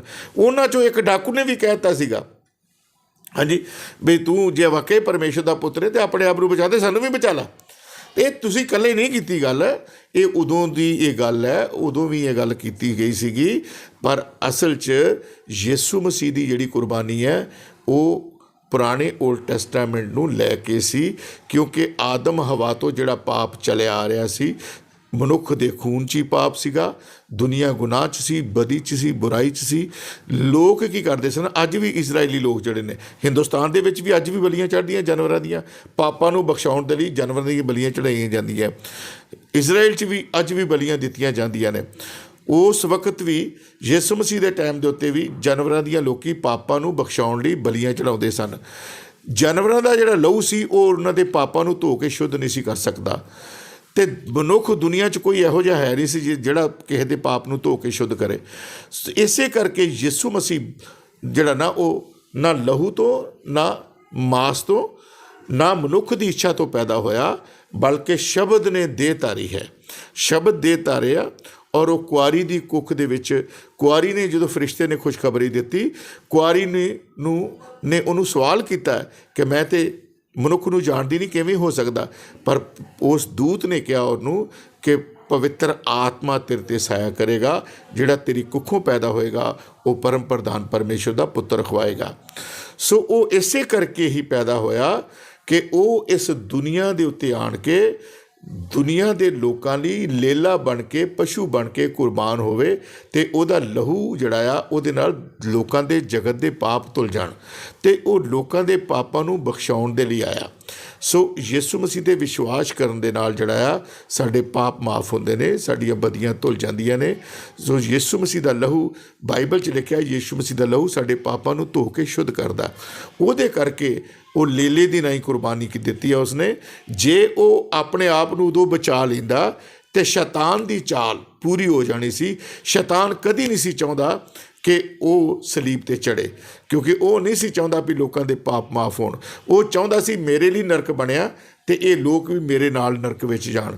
ਪਰ ਯਿਸੂ ਮਸੀਹ ਚਾਹੁੰਦਾ ਸੀ ਕਿ ਇਹ ਲੋਕ ਪਰਮੇਸ਼ਰ ਦੇ ਲੋਕ ਨੇ, ਪਰਮੇਸ਼ਰ ਨੇ ਉਹਨਾਂ ਨੂੰ ਆਪਣੇ ਸਰੂਪ 'ਤੇ ਬਣਾਇਆ, ਔਰ ਇਹ ਮੇਰੇ ਪੁੱਤਰ ਧੀਆਂ ਨੇ, ਇਹ ਬਚ ਜਾਣ, ਇਹ ਜਿੱਥੇ ਮੈਂ ਰਹਿਣਾ ਉੱਥੇ ਇਹ ਰਹਿਣ। ਸੋ ਇਸ ਕਰਕੇ ਜਿਹੜਾ ਉਹਨਾਂ ਨੂੰ ਬਚਾਉਣ ਦੇ ਲਈ ਯਿਸੂ ਮਸੀਹ ਇਸ ਜਗਤ ਨੂੰ ਬਚਾਉਣ ਦੇ ਲਈ, ਦੁਨੀਆ ਦੇ ਲੋਕਾਂ ਨੂੰ ਬਚਾਉਣ ਦੇ ਲਈ ਕੁਰਬਾਨ ਹੋਇਆ। ਉਹਦਾ ਮਰਨਾ ਨਿਸ਼ਚਿਤ ਸੀ, ਔਰ ਮਰਨ ਤੋਂ ਬਾਅਦ ਤੀਸਰੇ ਦਿਨ ਉਹ ਮੁਰਦਿਆਂ 'ਚੋਂ ਜੀ ਉੱਠਿਆ। ਯਿਸੂ ਮਸੀਹ ਇੱਕ ਵਾਹਿਦ ਇਹੋ ਜਿਹਾ ਦੁਨੀਆ ਦੇ ਵਿੱਚ ਧਾਰਮਿਕ ਆਗੂ ਆ ਜਿਹਦੇ 3 ਦਿਨ ਮਨਾਏ ਜਾਂਦੇ ਨੇ, ਇੱਕ ਜਨਮ ਦਿਨ, ਇੱਕ ਮੌਤ ਦਾ ਦਿਨ, ਔਰ ਇੱਕ ਜੀ ਉੱਠਣ ਦਾ ਦਿਨ ਮਨਾਇਆ ਜਾਂਦਾ।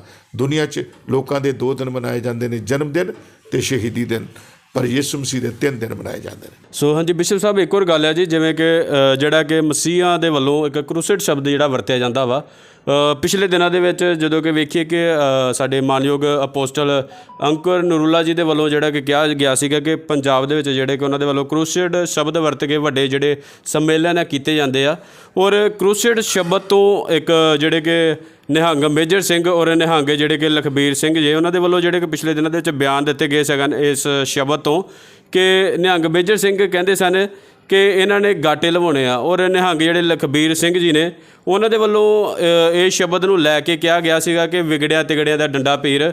ਕਿ ਇਹ ਸ਼ਬਦ ਦੇ ਵਿੱਚ ਜਿਹੜੀ ਕੀ ਗੱਲ ਕੀ ਆ, ਇਹ ਸ਼ਬਦ ਦਾ ਜਿਹੜਾ ਅਸਲ ਅਰਥ ਕੀ ਆ, ਜਿਹੜੀ ਇਸ ਸ਼ਬਦ ਤੋਂ ਲੈ ਕੇ ਇੱਥੋਂ ਤੱਕ ਮਤਲਬ ਕਿ ਇਹਨਾਂ ਦੇ ਵੱਲੋਂ ਪਹੁੰਚਿਆ ਗਿਆ ਵਾ ਜੀ?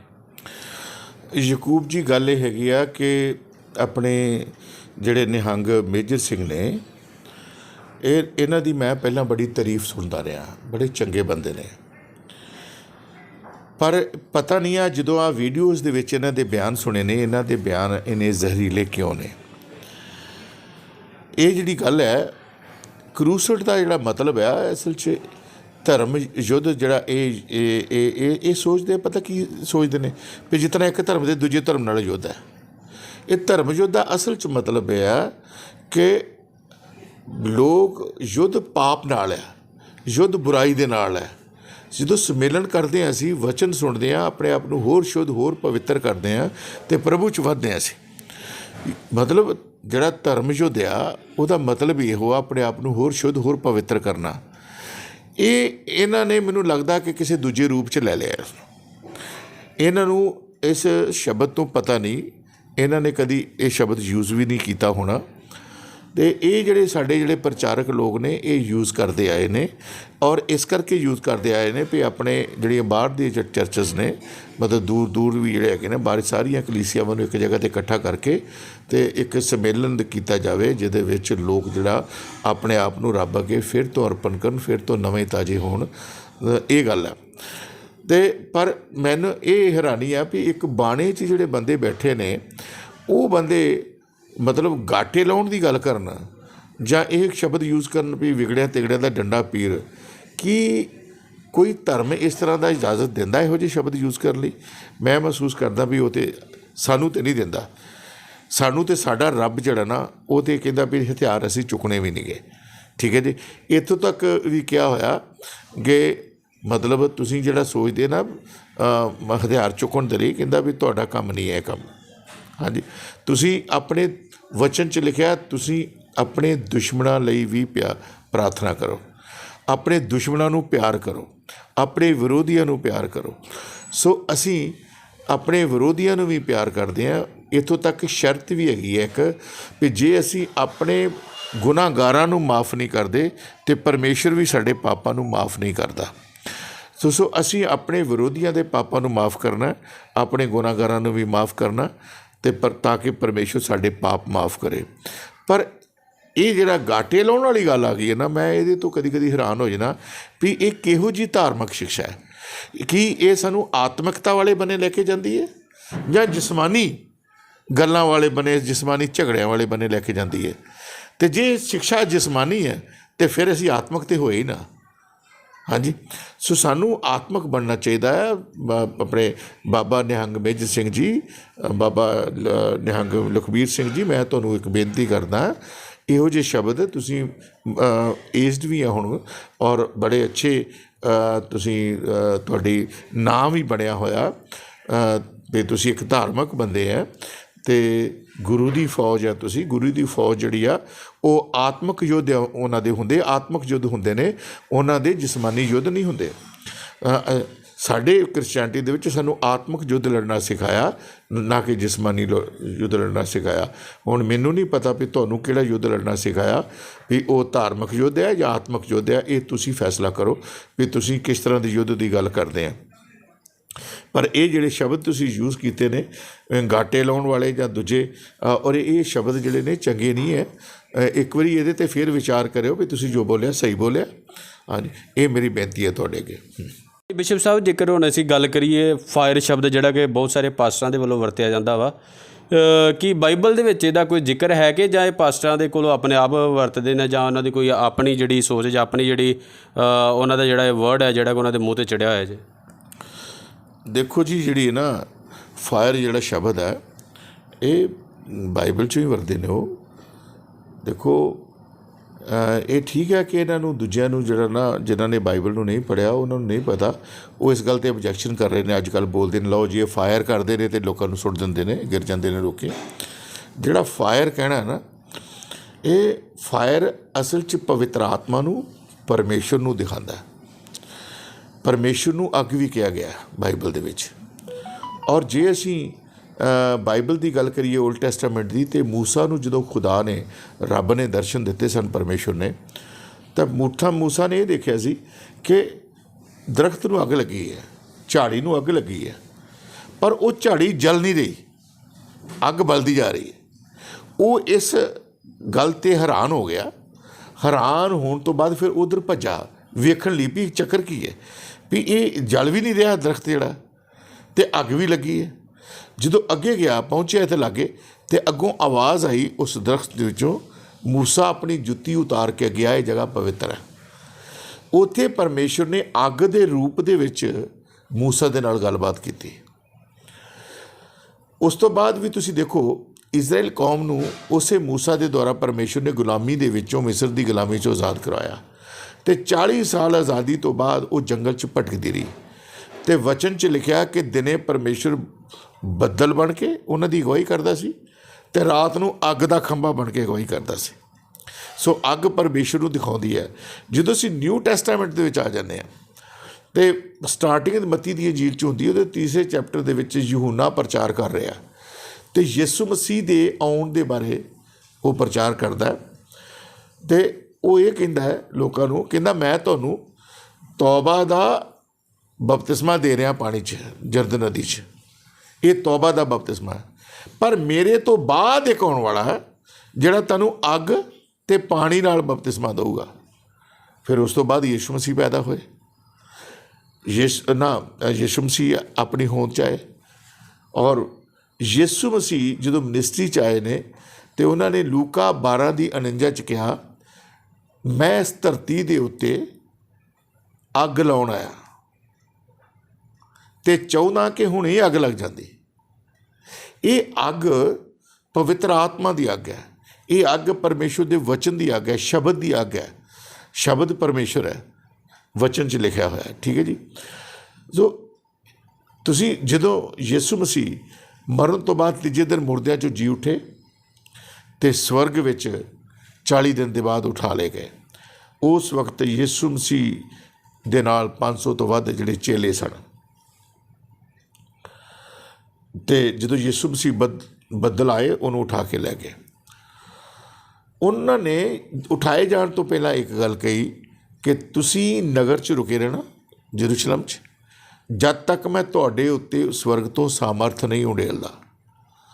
ਪਵਿੱਤਰ ਆਤਮਾ ਤੁਹਾਡੇ 'ਤੇ ਉਤਰੇਗਾ, ਫਿਰ ਤੁਸੀਂ ਸਮਰਥ ਪਾਓਗੇ, ਫਿਰ ਤੁਸੀਂ ਯਰੂਸ਼ਲਮ, ਫਿਰ ਯਹੂਦੀਆ, ਫਿਰ ਸਾਮਰੀਆ, ਸਗੋਂ ਧਰਤੀ ਦੇ ਬੰਨੇ ਤੱਕ ਮੇਰੇ ਗਵਾਹ ਹੋਵੋਗੇ।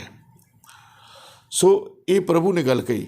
ਅਤੇ ਜਿੱਦਣ ਪਵਿੱਤਰ ਆਤਮਾ ਉਤਰਿਆ, ਉਹ ਪਰੋਠੀ ਕੋਠਰੀ 'ਚ ਦੁਆ 'ਚ ਸਨ, ਪ੍ਰਾਰਥਨਾ 'ਚ ਸਨ, ਸਾਰੇ ਇੱਕ ਮਨ ਹੋ ਕੇ ਦੁਆ ਕਰ ਰਹੇ ਸਨ। ਅਤੇ ਉੱਥੇ ਲਿਖਿਆ, ਇੱਕਾ ਇੱਕ ਆਕਾਸ਼ ਤੋਂ ਆਂधी ਦੀ ਸਨਸਨਾਹਟ ਦਾ ਸ਼ਬਦ ਹੋਇਆ ਅਤੇ ਉਹ ਸਾਰਾ ਘਰ ਜਿੱਥੇ ਉਹ ਬੈਠੇ ਸੀ ਗੂੰਜ ਗਿਆ, ਅਤੇ ਸਾਰਿਆਂ ਨੇ ਅੱਗ ਦੀਆਂ ਜੀਭਾਂ ਫਟਦੀਆਂ ਉਹਨਾਂ ਨੂੰ ਦਿਖਾਈ ਦਿੱਤੀਆਂ ਅਤੇ ਹਰ ਇੱਕ ਉੱਤੇ ਆ ਠਹਿਰੀ।